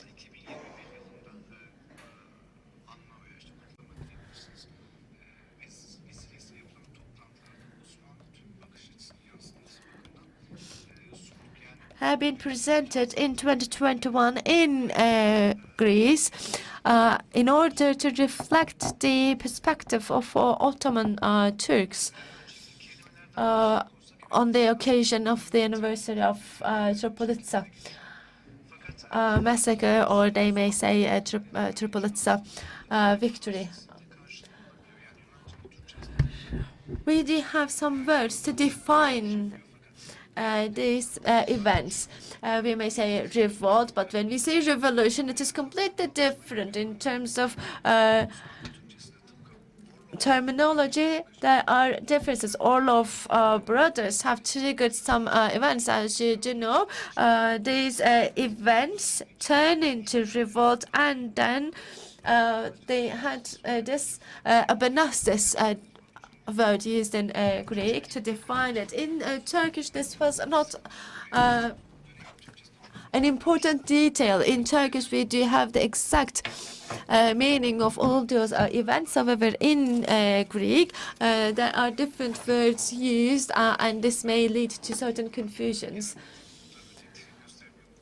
Now, this is the outline of my presentation. The external dynamics, as you do know, the Veli Selase, diaspora, and Filiki Eteria, and the people from Philhellen. The internal dynamics could be identified as the groups from Kleftas, the people living in Ireland, and people from Manya. When we turn back to the word epanastasy, we do see the geographical distribution of our Anatolian Greek people. And we do have all the papers showing the distribution of these people in the events of exchange. From Morea to Lebanon, people have been decided to change their living places, and also in different positions in Ottoman Empire, we do see administrative roles of these people. It is not possible to explain it as a policy of tolerance, but they are already within the administrative bodies because they Istanbul's administration have been taken over from Byzantine Empire, and it evolved within the manners of Ottoman rules. We do also have Fener aristocracy and Patrikhane, the Patrick representing the Orthodox people. We do have the navy, and other than the central administration, there is the impact of provincial administration, Martulos, Armatol organizations, and provinces, Kocabaşlar, known as Kossobasides, and also the extensions of Ottoman Navy in the islands.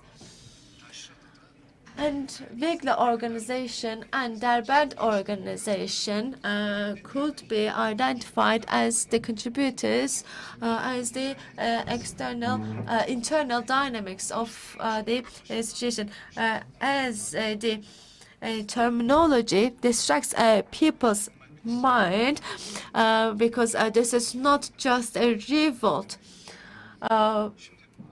and they try to highlight the complexity of the actions of Greek people in Tripolitsa. We need to state that this revolt started in the monastery, and as the starting point of the revolt is in monastery, they were just abandoned, and the support of people have been seized to these people. The people stopped to support these people, and we need to identify all these aspects as well.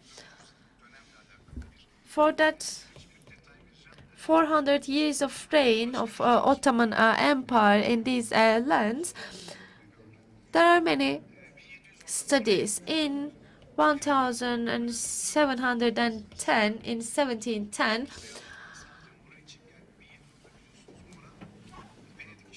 this book was published, and the writer visited Morea after there is a visit to Morena, and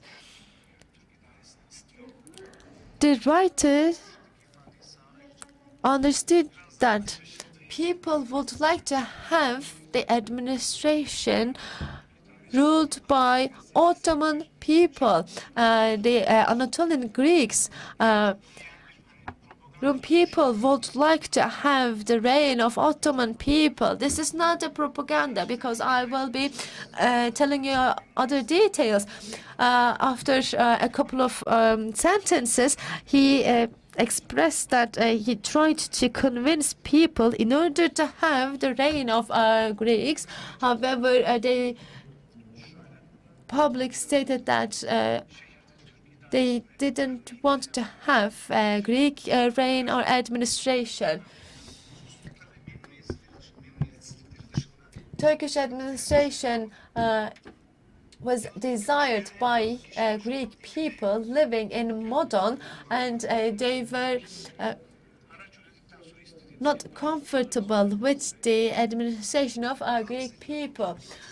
After they stated that we do pay our taxes 2 or 3 times in a year, and after that we sing our songs, we dance, we drink, and we live comfortably with our families without any discomfort caused by the administration. There were no soldiers or Turk people who entered our gardens, and let alone claiming our goods. They didn't even borrow one apple from our gardens. They didn't just look at our women with a different motive. But now modern people, the Greeks, do enter our houses. They harass us, and on the contrary of your imagination, the Turks have all the things that we want in an administration. In our everyday life, we do want to have their administration, without a doubt. This is the situation in 1710. In 1850, we do see a revolt. And we need to check the underlying reasons. What is the basis of that revolt, and was it a sound reason?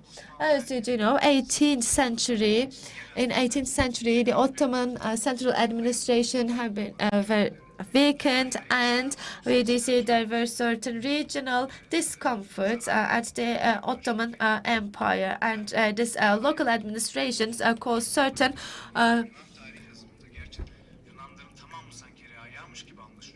cost. And surely the local administration doesn't mean the Turks under Ottoman Empire all the time.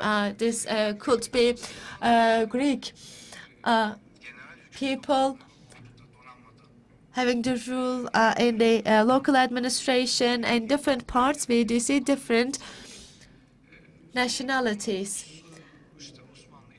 And when we say Raya, which means public community living in a certain geography, they had their own administration, and in central administration orders always commanded that there can't be any mistreatment to communities in local provinces. So this is one question. What is the basis of that revolt? And I do believe that it is not the unified decision of a community living in the region. And indeed, Professor Ali provided us a general framework. And when we check the background of it, different from 1710, there are certain nationalist movements.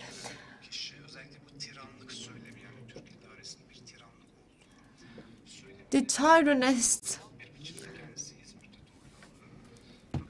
terminology that they used back in the time is quite important to understand, because they do identify Turkey administration as the tyrant of the time, and they do claim that they suffer from the cruelty of the tyrant.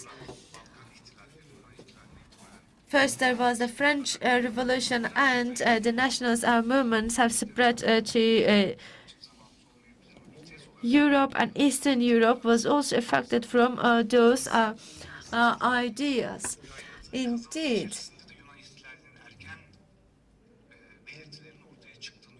we do see there were certain indicators of Greek Revolt in the time of French Revolution. During French Revolution, Diophontismos was an adult, and he had all these ideas. He had some books written. So we may state that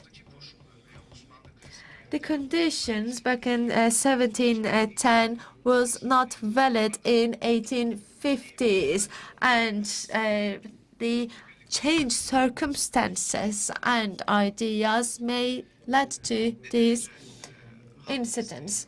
And of course, we need to question the support of public, but this will remain as an open question. And when we check the situation of Greek community during the revolt, in 1993, Chapman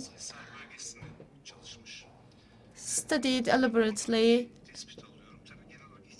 for that geography, and he stated that this community had been led by the diaspora to in a significant level, and they have gained the public support by reflecting their own opinions. Especially in critical location called Erebos, Greek people didn't provide any support to the revolt, and even they have supported Muslims.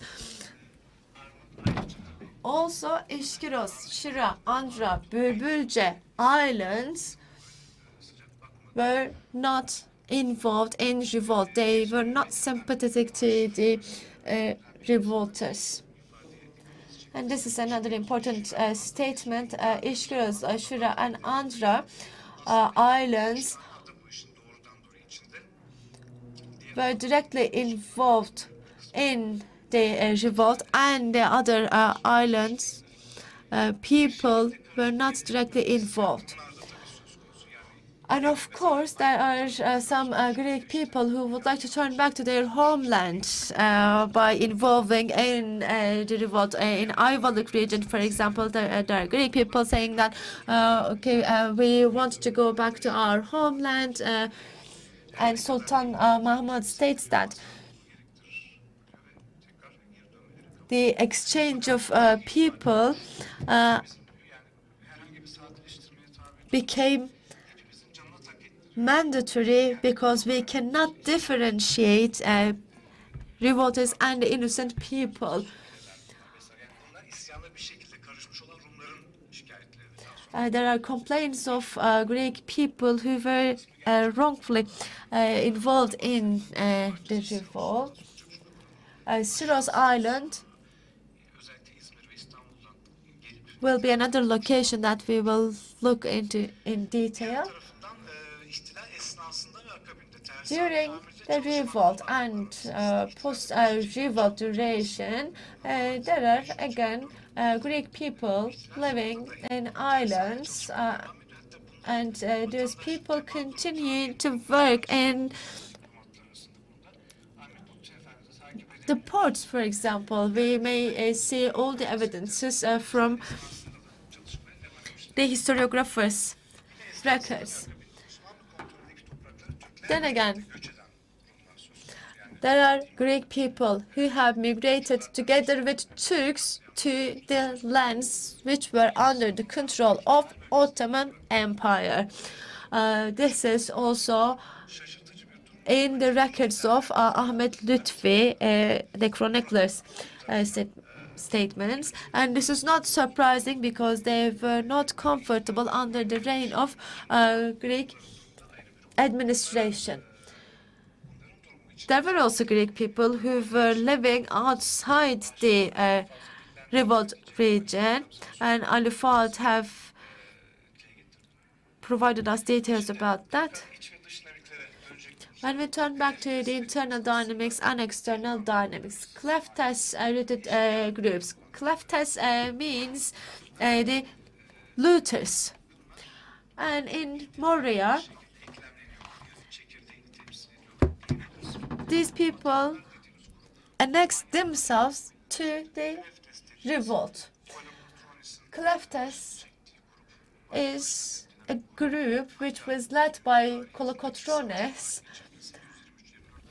and in 1823 and 1824 they have fought against the people of Ireland. They fought against the locals. Even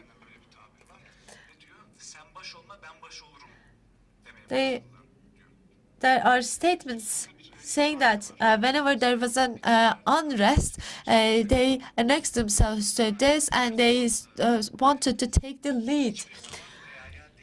Cleftes was not a part of that community.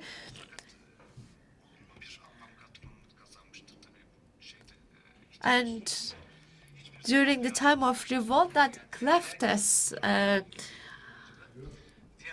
gained a good meaning. Indeed, it was the traitor. It means traitor in the past, but now they do use it as a good thing. The people from islands, Çamlıca, Hydra, supported Ottoman troops. But 1.5 months later, Hydra decided to support the revolt. And among those, Andreas Vokos Miaulis was a tradesperson back in the Ottoman times. You may see this is the official letter providing him the permission to have trades and commercial activities, but then we do see their participation to the revolt. Petru Mavro Mihalis, he was from Mania, and he states that if the Ottoman Empire provides me the responsibility and authority to rule Manya state, then I will accept their offer and I will be one of the people who defend Manya against Greek forces.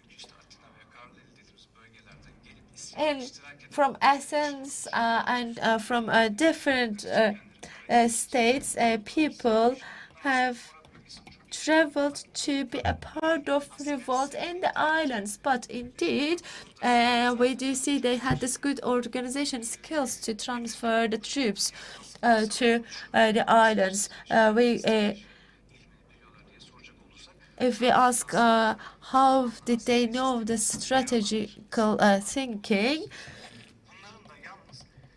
we can understand that those Armatul people have been involved in administration during Ottoman reign, and they were already trained and educated within the systems, and they used all that information in line with their own agendas.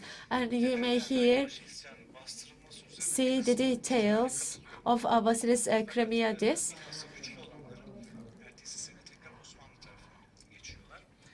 The troops have been transferred to the islands, and those troops were selected among all the troops, but these were the most successful ones. In Carlehill, we do see again the intense population of those troops. there were Greek people fighting together with Turks against the revolt troops. They have some regions that they do rule, and they would like to protect their own land against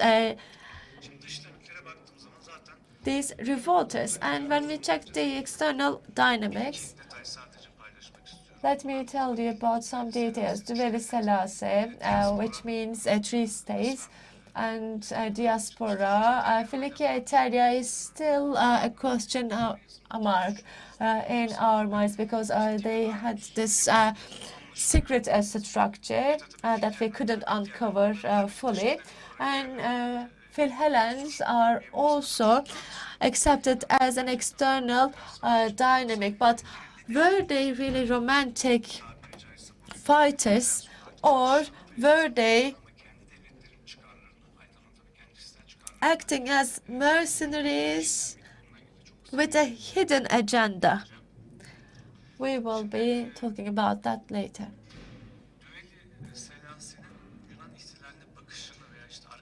Düveli Selassie, as we know, the 3 states, could be explained as such. Nikolaos Vasiliadis is from Istanbul, from Fener, and he had this book published with the name of Pictures from Istanbul, but he published that in Athens, and he spent last 20 years of his life in Athens. Prior to that, he was living in Istanbul. He had all these memories, and he was telling all about Istanbul in the period of 1820s, and he was providing details of Fener people's comfort under the reign of Ottoman Empire, and their occupations, how they have contributed to medicine, to trade, etc.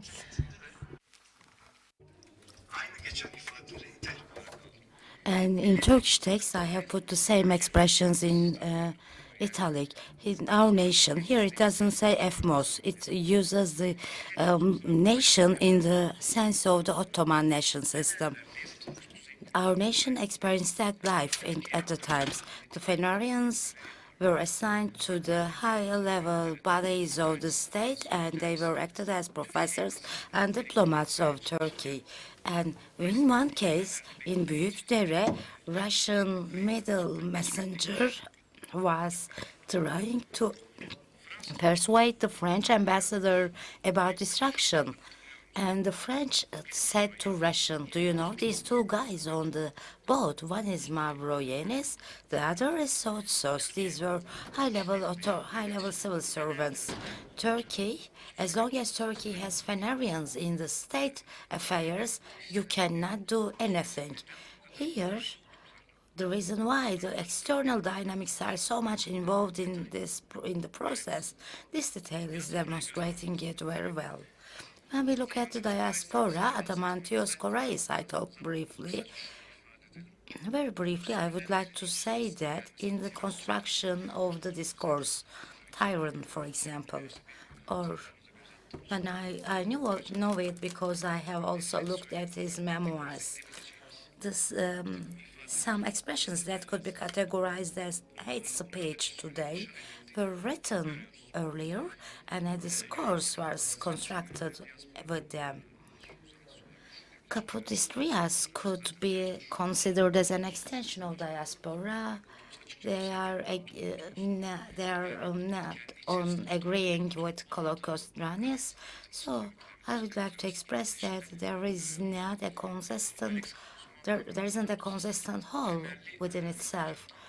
And Alexandros Mavrokordatos comes later on, and he can be considered as an extension of diaspora. And the Fenarian aristocracy is trying to adapt to the new situation and trying to re-exist in Greece. Philhellenes are a separate subject, but I would like to briefly mention some topics about 2 of them. The source, the origin, has been published in 2009. Panagopoulos. Lord Byron is accepted to be the pioneer of the Romanticism. However, in detail, Macedonian people didn't welcome Lord Byron and his team. There are various reasons for that. Besides, a chest of gold brought to Macedonia wasn't given as a donation, it was given as a loan to Greece. So the state was born in an indebted way. So it wasn't a very romantic situation. Fabrier is an interesting personality. He's French. I have taken two different pictures, one with traditional clothes and one with the official uniform. Fabrier was effective in the operations around Eğriboz area during the revolution. And in Eğriboz and in Kızılhisar, he causes a significant destruction.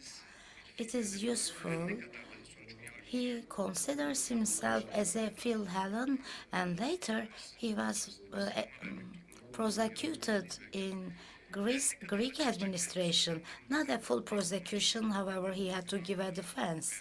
He said his only goal was to save the Hellenes from tyranny. However, the historical sources say us that he was in Eğriboz for his own personal interest, which was in line with the French interest. As the English created a colonial system in 7 islands, the French had an eye on Eğriboz, and they were trying to create a colony in Eğriboz. So the Greeks were thinking that they were helping them. However, we can also say that they were trying to colonize the region. In conclusion, how could the revolt and revolution uphold on what kind of grounds they were upheld? Or was it upheld?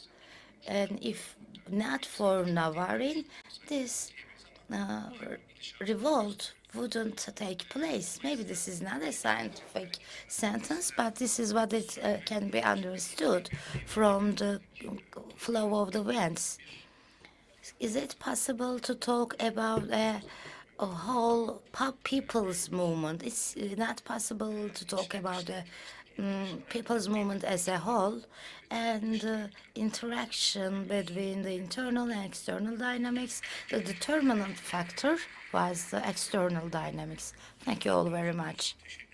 We would like to thank Professor Alper. When we look at the Ottoman state, 1829 is the establishment of the Greece. In 1918 is the separation of Arabic territories. So it was 90 years. It's just the duration of a human life. So Greek, Serbian, no matter what revolt, didn't go with their internal agreements. None of them had specific agreements. Each of them had an international effect, and they all became independent as a result of international movements. And finally, the Arabic geography was separated from the Ottomans. The presentation was very valuable. Thank you again for your speech. The final speaker of today is from Karamanoğlu Mehmet Bey University, Associate Professor Yiğit Anıl Güzelipek. Thank you very much, distinguished MPs, distinguished chairperson, very valuable participants. Before starting my remarks, I would like to salute you all with respect, and I would like to thank you for your kind invitation, and also I would like to thank you for giving us the opportunity of discussing such an important issue. I'm not an historian. I am working on political science and international relations. So I would like to talk about the Tripolitsa Massacre from the perspective of international relations, the ideological ideas of the time. What happened that people became insane all of a sudden and started these kind of activities? My plan is 15 minutes, and in the last 5-6 minutes I would like to talk about the meaning of Tripolitsa massacre in terms of international law while describing the genocide. In the beginning of the 19th century, there were great hopes, the 1800 years, because in 1815, Congress of Vienna had established a balance of powers in Europe, and Goethe said that so far for humankind, there is nothing invented better for humankind than the Congress of Vienna. And a war, a massacre, a world war risk was not envisaged. In the area of democracy, many important developments happened in Europe. The public vote principle was accepted. The death penalty would be abolished. The penalties were executed in a more humanitarian way. Besides, the open counting and secret voting principle was accepted. They were trade unions, the workers were demanding their rights, and they found to some extent, they got their rights. So in an ironical way and in a paradoxical way, we can say that a triple ideology existed in Europe. One, democracy. Second, the correlation between the second and third ideologies, I would like to state together. Nationalism and capitalism, which would later turn to the imperialism. What was the problem in Europe? How come this aggressive mood occurred? The answer of this question should be searched in secondary and tertiary ideology. We need to demonstrate the correlation between nationalism and capitalism. In my opinion, the Industrial Revolution and capitalism were the most important triggers of nationalism, as we have seen in the English Revolution. The economic competition and superiority as a result of that competition was also triggering the feeling of national superiority. We are doing good trade, we are enriching, so not only in economic terms, we are also superior as in the national sense. In this sense, there were two types of nationalism in Europe. One was early period nationalism, which were based on more rational basis. At the early period matured nationalisms, for example, French nationalism and the English nationalism. And there were also late period nationalism, Greek, Armenian, Serbian nationalisms. This wasn't about the development level of the countries, because German nationalism was one of the late maturing nationalisms. In the second type nationalisms, which includes the Greek nationalism, were very aggressive in terms of their profile. What was the reason why they were so aggressive? In fact, what they were implementing was dehumanization. The other wasn't considered as something not human. I'm going to talk about these metaphors later. In my opinion, one of the most important issues in this time was the discourse of Darwin, in particular the natural selection and evolution discourse, which was indeed biological.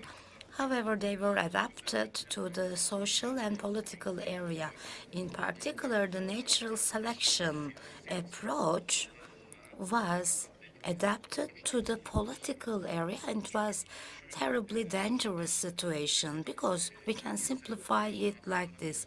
In a documentary, when we see a lion hunting a deer, we are not surprised. When we adapt this to the political arena, what happens? The stronger defeats the weaker, and this is very normal.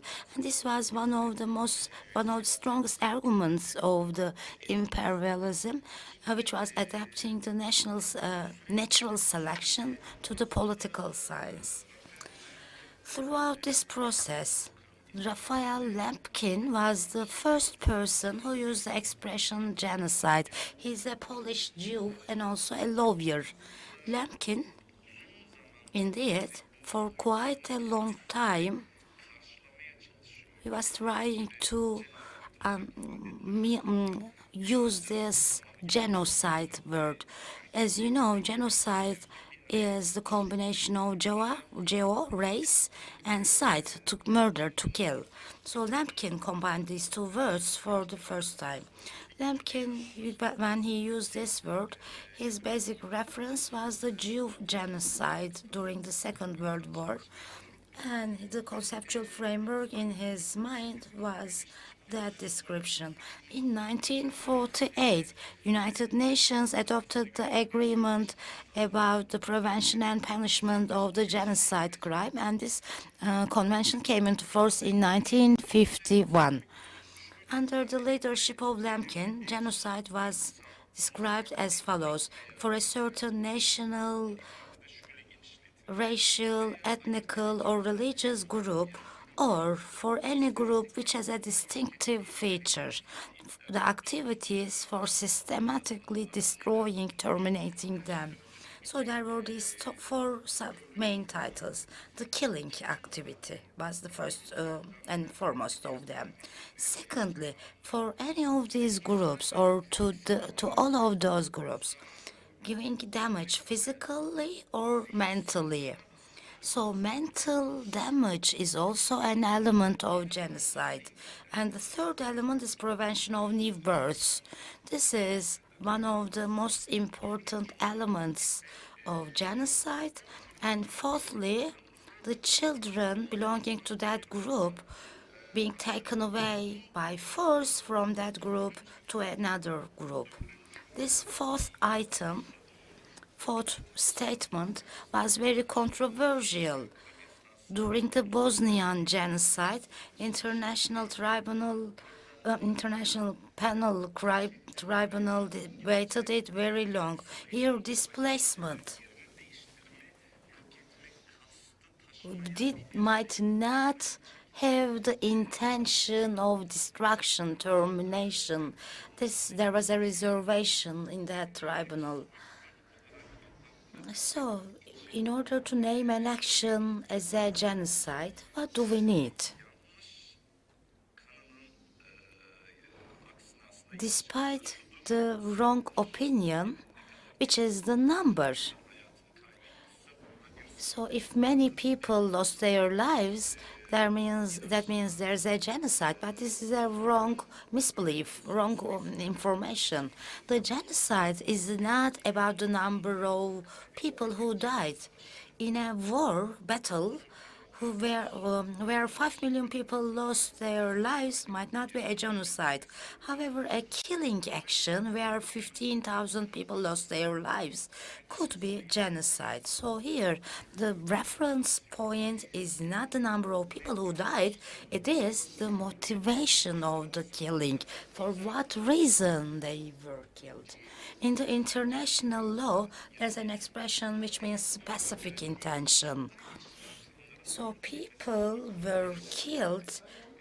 being killed only because they have a certain characteristics is one of the most important signs of the genocide. This thing, which we call specific intention, is very abstract.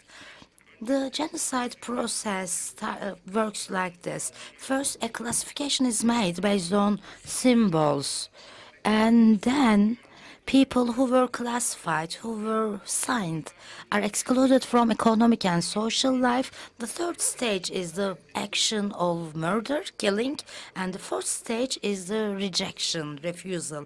There's a common point. The perpetrators deny that they perpetrate genocide, but genocide is absolutely not something that is made by mistake. Genocide is a very conscious action, and those who are perpetrating genocide are absolutely aware of the fact that they are doing genocide. In particular, the English researchers, when we look at the works of Sinclair and Phillips, what we see there is this. The special intent. How can we understand this? First, the calls of the clerics are very important. Secondly, radio and media calls are very important. And from them, we can understand the action of special intention, because the genocide calls are constructed on four signs. Dehumanization. The other part are animals, parasites, bugs, disease. In particular, in genocide of Rwanda, the insect expression was used very much.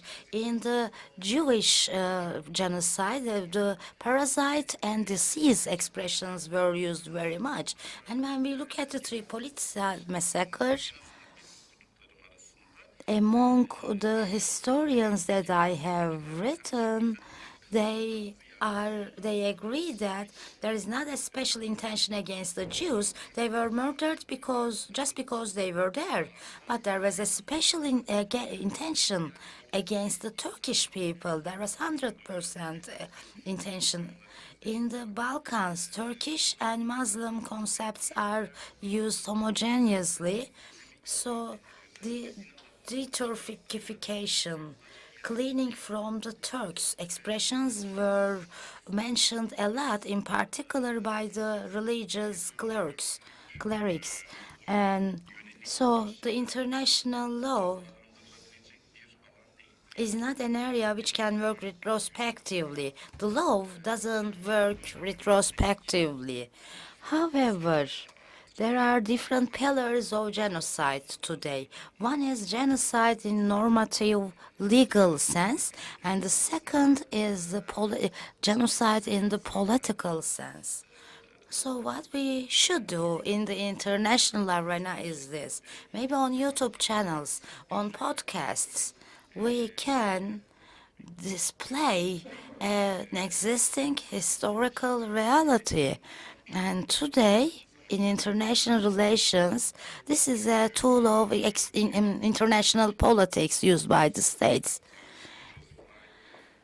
According to Joseph Nye, international relations policy, an article in the beginning of 19th, he said that the power concept has changed.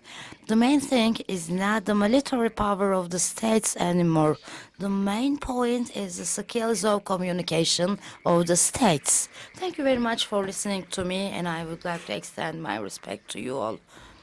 I would like to thank Professor Yiğit Anıl, Associate Professor Yiğit Anıl. I taught of the Congress of Vienna, and the first location where those decisions were not implemented was the Greek Revolt. It was very interesting. During the 19th century and the 20th century, there were some rights given to workers, so the Europe was going towards a democracy. However, at the same time, the colonialism in the world came to the imperial stage. Africa and the Far East was looted. So this democratization, this prosperity, the cost of this happy life, this prosperity, was paid by those colonies. That's the case. I know that we have exceeded our time, but I would like to proceed with the questions and answers session. We may have a couple of them. Please introduce yourselves first. I am a retired public servant, and I would like to thank to the presenters. It is vital to discuss such issues because Turkey has been established on the heritage of an empire, and we need to discuss all those topics. If we do not, then we might be held responsible for the actions occurred in Tripolitsa. And Lausanne Agreement, we have concluded every single topic in a very clear manner. In the 57th article of the Laws and Agreement, the war crimes of Greek party have been revealed and agreed. There was a consensus over that, so it was a gain for our country, for Turkey, and I do believe that Turkey needs to identify its political position because Greece is quite clear. They have political parties presenting their political standing, and Turkey needs to immediately identify its position. Though we are late to do that, we should have this historical responsibility and take our position. Either Tripolitsa massacre, or Morea massacre, you may have different names for that. In North Macedonia, there were similar incidents, and it is quite important to highlight and elaborate the events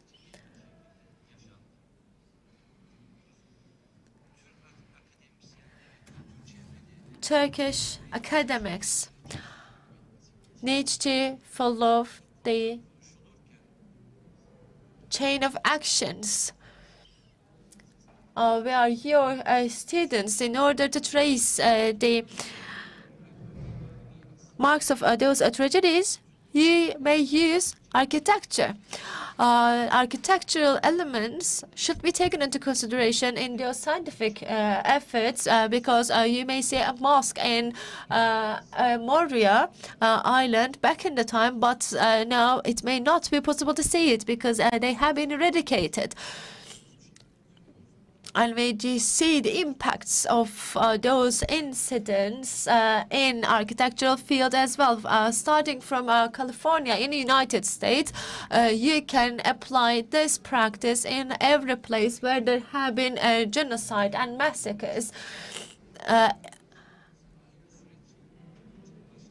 Because we are not accepting the so-called Armenian genocide because we do still see the architectural marks of their culture, and the archives shows that there were no such genocides. In this case, the same pattern, the same methodology should be followed. Of course, in the Western world, there is this revolution, there is this idealistic approaches, etc. But within the process, I think maybe a Tsar of Russian Empire could have been taken into consideration because they had also a role in that geography. They were a significant power. I think we may include them in our researches as well. This aspect could be taken into consideration. Morea Revolt started in post-Ottoman Russian war, and indeed, in terms of thesis, I cannot provide you an exact number, but in terms of our methodology, yes, we do have meticulous studies. Pontus policy of Greek governments is another topic for our academic research. There will be a publication soon, and we will have detailed studies. I'm not quite sure about the scientific publications number for our side or for Greek side. I don't know which party has more publications, but yes, there are Greek academics studying this historical event, but I think we can catch up. And Vienna Congress took place in the time when Ottoman Empire was identified as a sick man at the Bosphorus. So there was somehow a weakness in the administration. Greece has been established under the guarantorship of 3 states. And upon gaining their independence, 3 political parties had this Russian political party, French political party, and Greek political party. So they had their standing very clear in Balkans, for example. Pan-Slavist and pan-Orthodox policies were applied by Russians as well.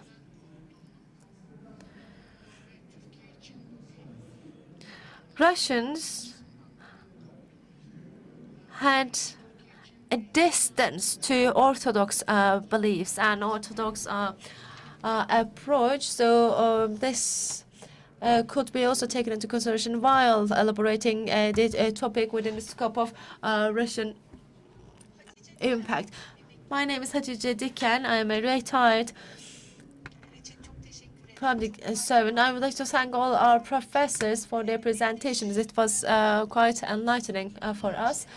And the president of the institution stated that they have occupied the region, and they also claim that they were the victims of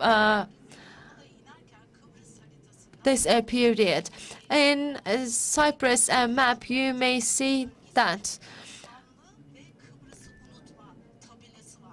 there is this sign saying that do not forget the bloody soils of Cyprus. There was this reminder to people, and why don't we have such reminders? Do we have a problem in our historical approach or identity awareness? Indeed, we are a proud nation.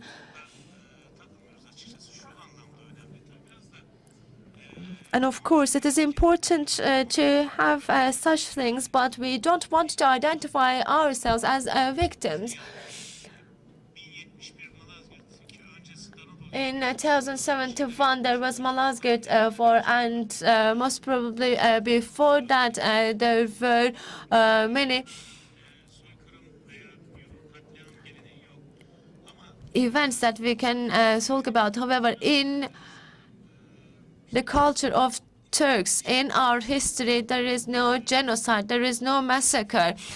This is the thing that we need to highlight. I'm quite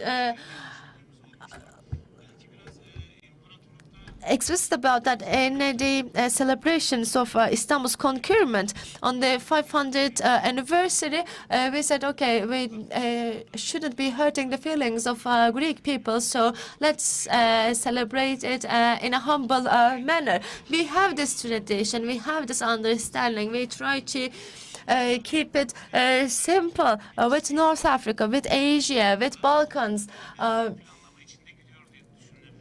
There were interactions back in the time, and now we have this focus to have research on every geography that we were involved. My name is Osman. Very systematically in Lausanne and in Berlin and in different settings,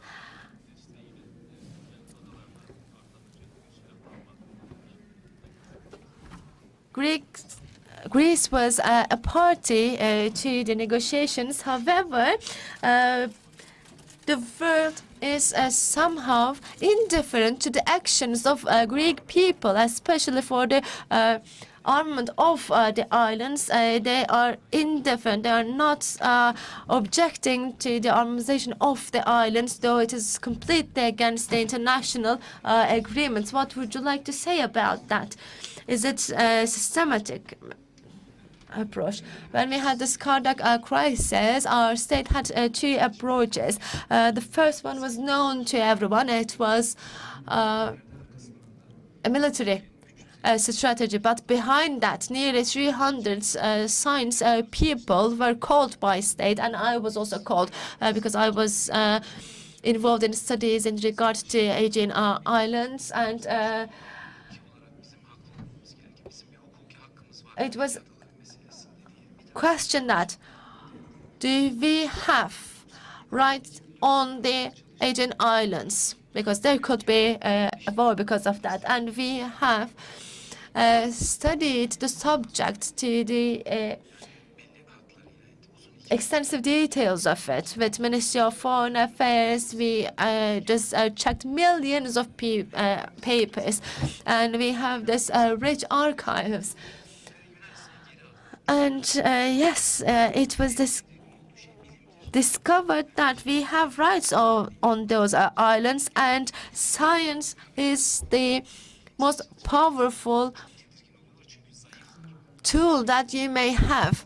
And Greece is quite weak in terms of scientific efforts. They have this loud voices. They're claiming many things. However, we do have the scientific proof. We have the papers, and in Greek archives, you can't see any details. And if we do not have the, if we didn't have the archives recordings, then there wouldn't be any Greek history, because they have benefited from our archives in order to write their own history. Also, they are benefiting from our archives, and I do believe that science should be our primary tool to identify those things.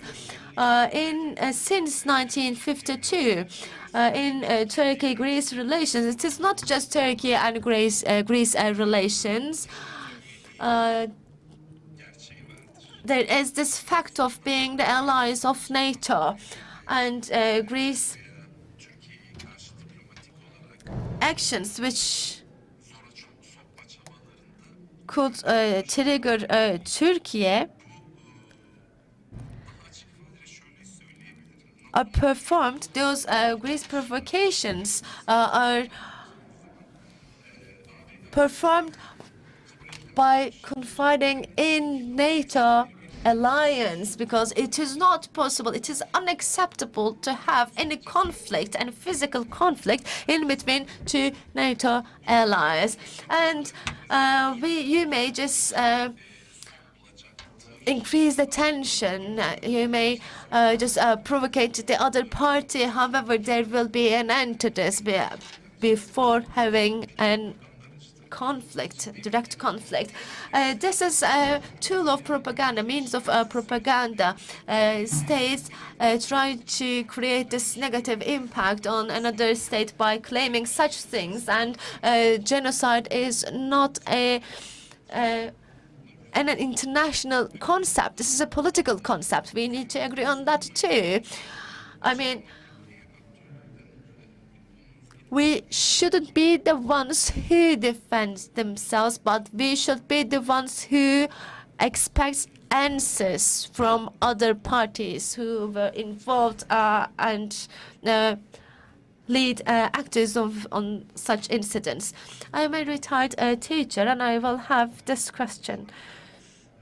In Vienna Congress, there was this rule to have certain regulations in regard to Eastern Anatolia.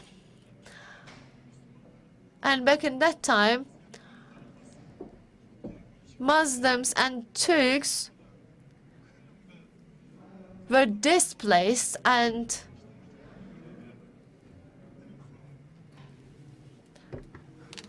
could it be the starting point of changing the place of Turks from Balkans and Caucasian region. I want to answer this question, but you deferred your question to another speaker.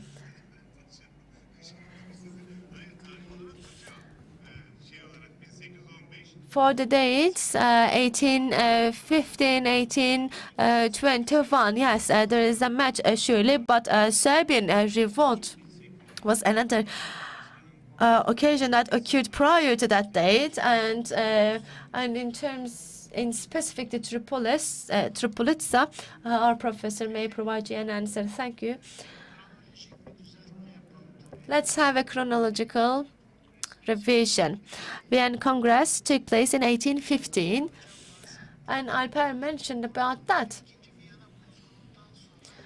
Following the Second Vienna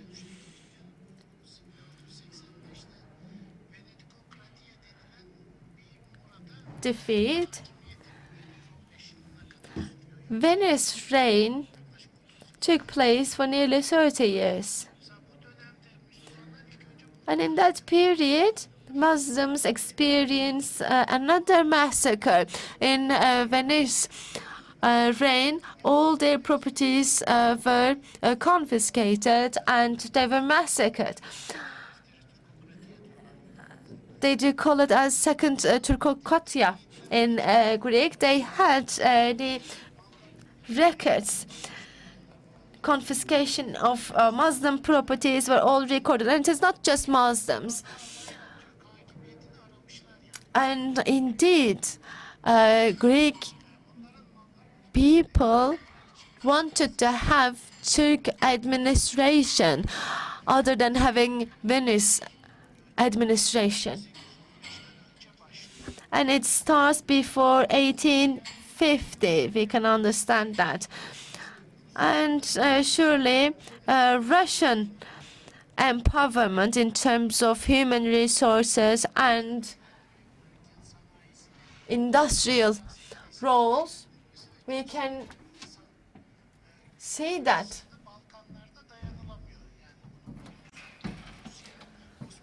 People couldn't defend themselves on the region, and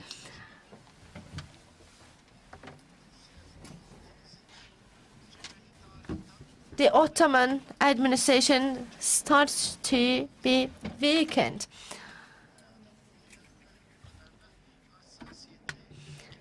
And we do have the sensitive approach to check every single detail that occurred in the geography. And we do have the representatives from Yörük Türkmen Union. And if there's an invitation, we will see that Yörük population has its highest number in Greece. When we check all the Balkan countries, I would be pleased to visit you in your center, and in Thessalia region, especially for 4 years, there was for 400 years we do see Turks had the highest number of population compared to other nationalities. In Morea, Turks never got the majority. However, in Thessalia, there is this city named Yenişehir, means a new city. There is the traditions adopted from Turks, and it wasn't possible to have the reign in terms of military power and political power, but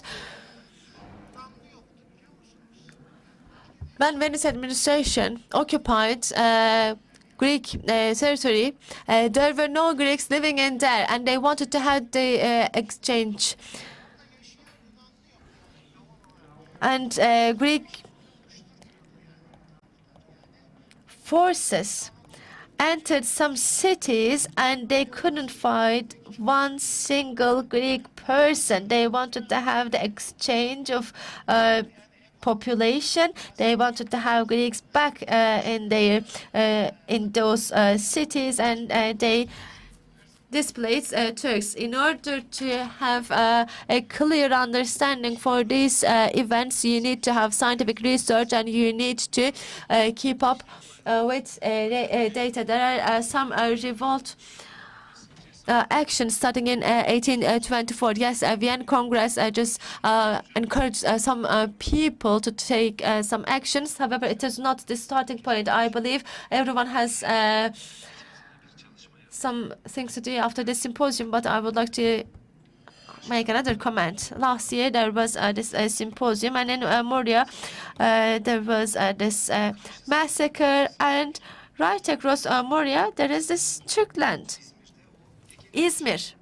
Izmir was the capital of Aegean region, and I wonder what happened in Izmir in the exact same days when the massacres occurred. In Izmir, there were 35,000 Greek people, and when such incidents occur, the consulate's role is vital. In 1821, we do see there is this Greek massacre. The claim says that Greeks were massacred in Izmir. 2,000 Greeks were massacred. This is they claimed. The so-called massacred occurred in 1821. 50 of them are Muslims, and 50 Muslim people tried to defend their Greek neighbors.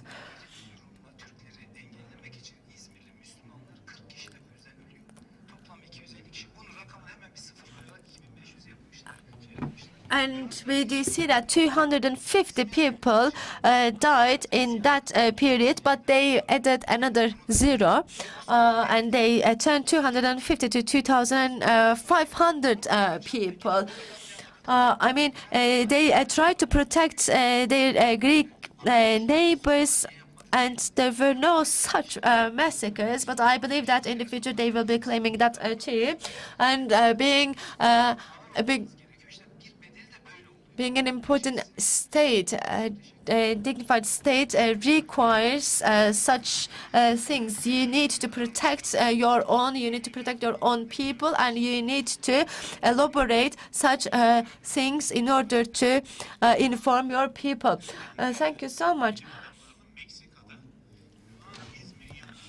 Greek national science people had a panel in Argentina, and it is quite interesting. In Mexico, they have such propagandist symposiums against Turks. I mean, I will just confirm the things that our professor stated.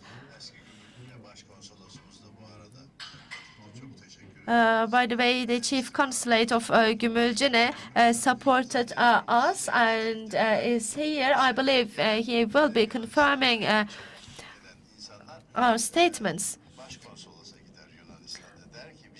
People who were forced to leave their land to have this exchange of population needs to go to chief consulate because they need to ask where to reside in Turkey. They said that there will be people that you will be seeing when you go to Köy, and you will be residing there. They have shown the places that they will be residing. Thank you so much because you have informed us. You have projected the facts for us, and I'm so grateful.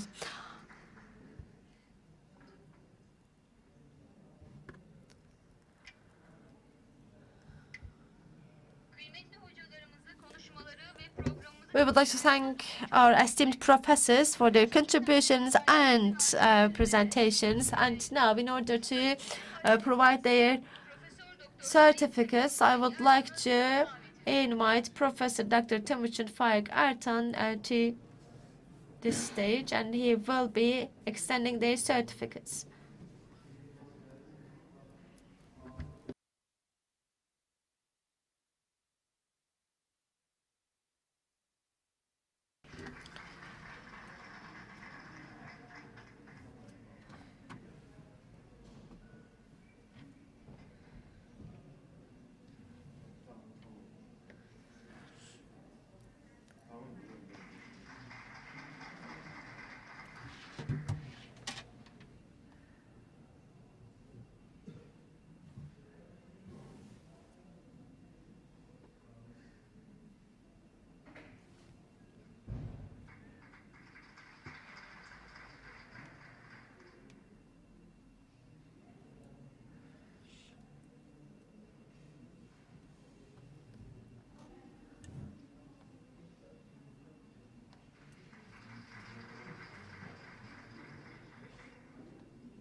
And in order to deliver their presents, I would like to invite the president of Turkish Institute of History, Birol Çetin.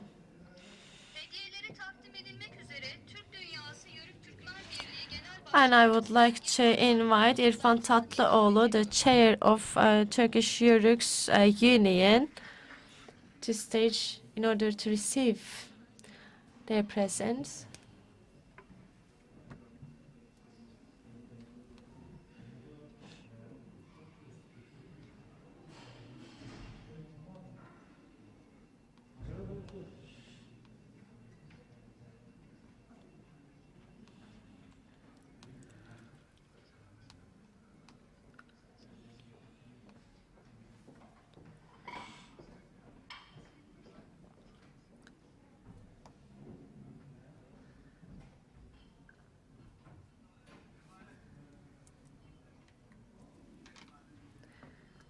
Unfortunately, the speaker is not audible to the interpreters.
Ne olduğunu konumuzun muhatapları çok iyi bilir diye düşünüyoruz. Onun için hocam Kuvayi Milliye Hareketi'ni var.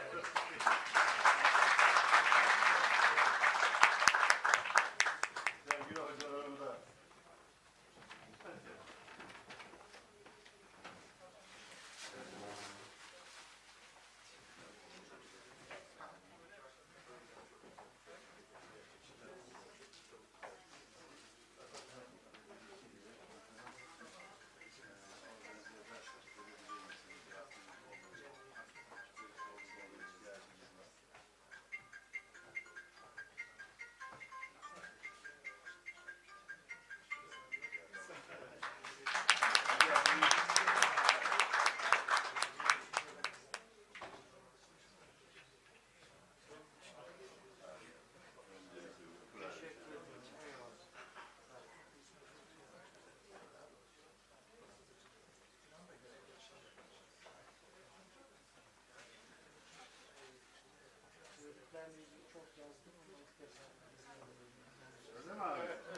geç kalmıştık o zaman.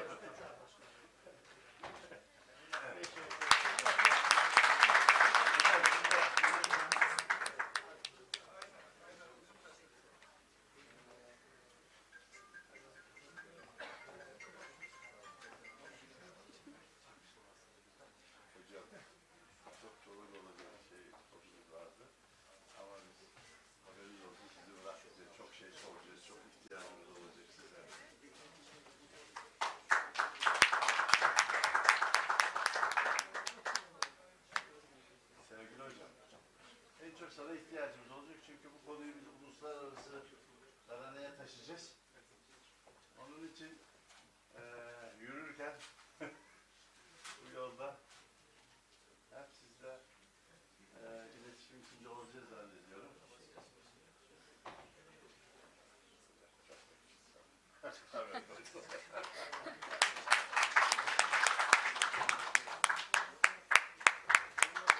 Evet, fotoğraf çektiriyoruz hemen.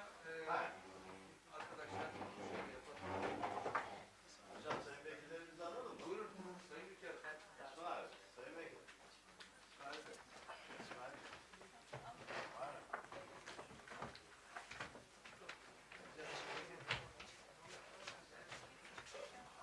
İsterseniz bir kısmınız şu tarafa doğru geçin.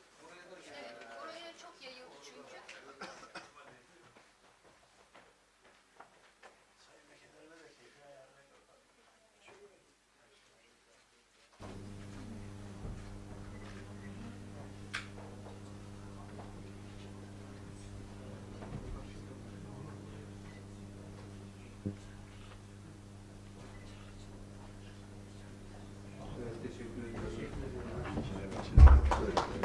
Sayın vekillerim, sayın başkanım, kıymetli protokol, değerli misafirlerimiz. Protocol, dear guests, our program has ended. Now I would like to invite you for the reception at the waiting lounge. Thank you very much for your interest. Good night.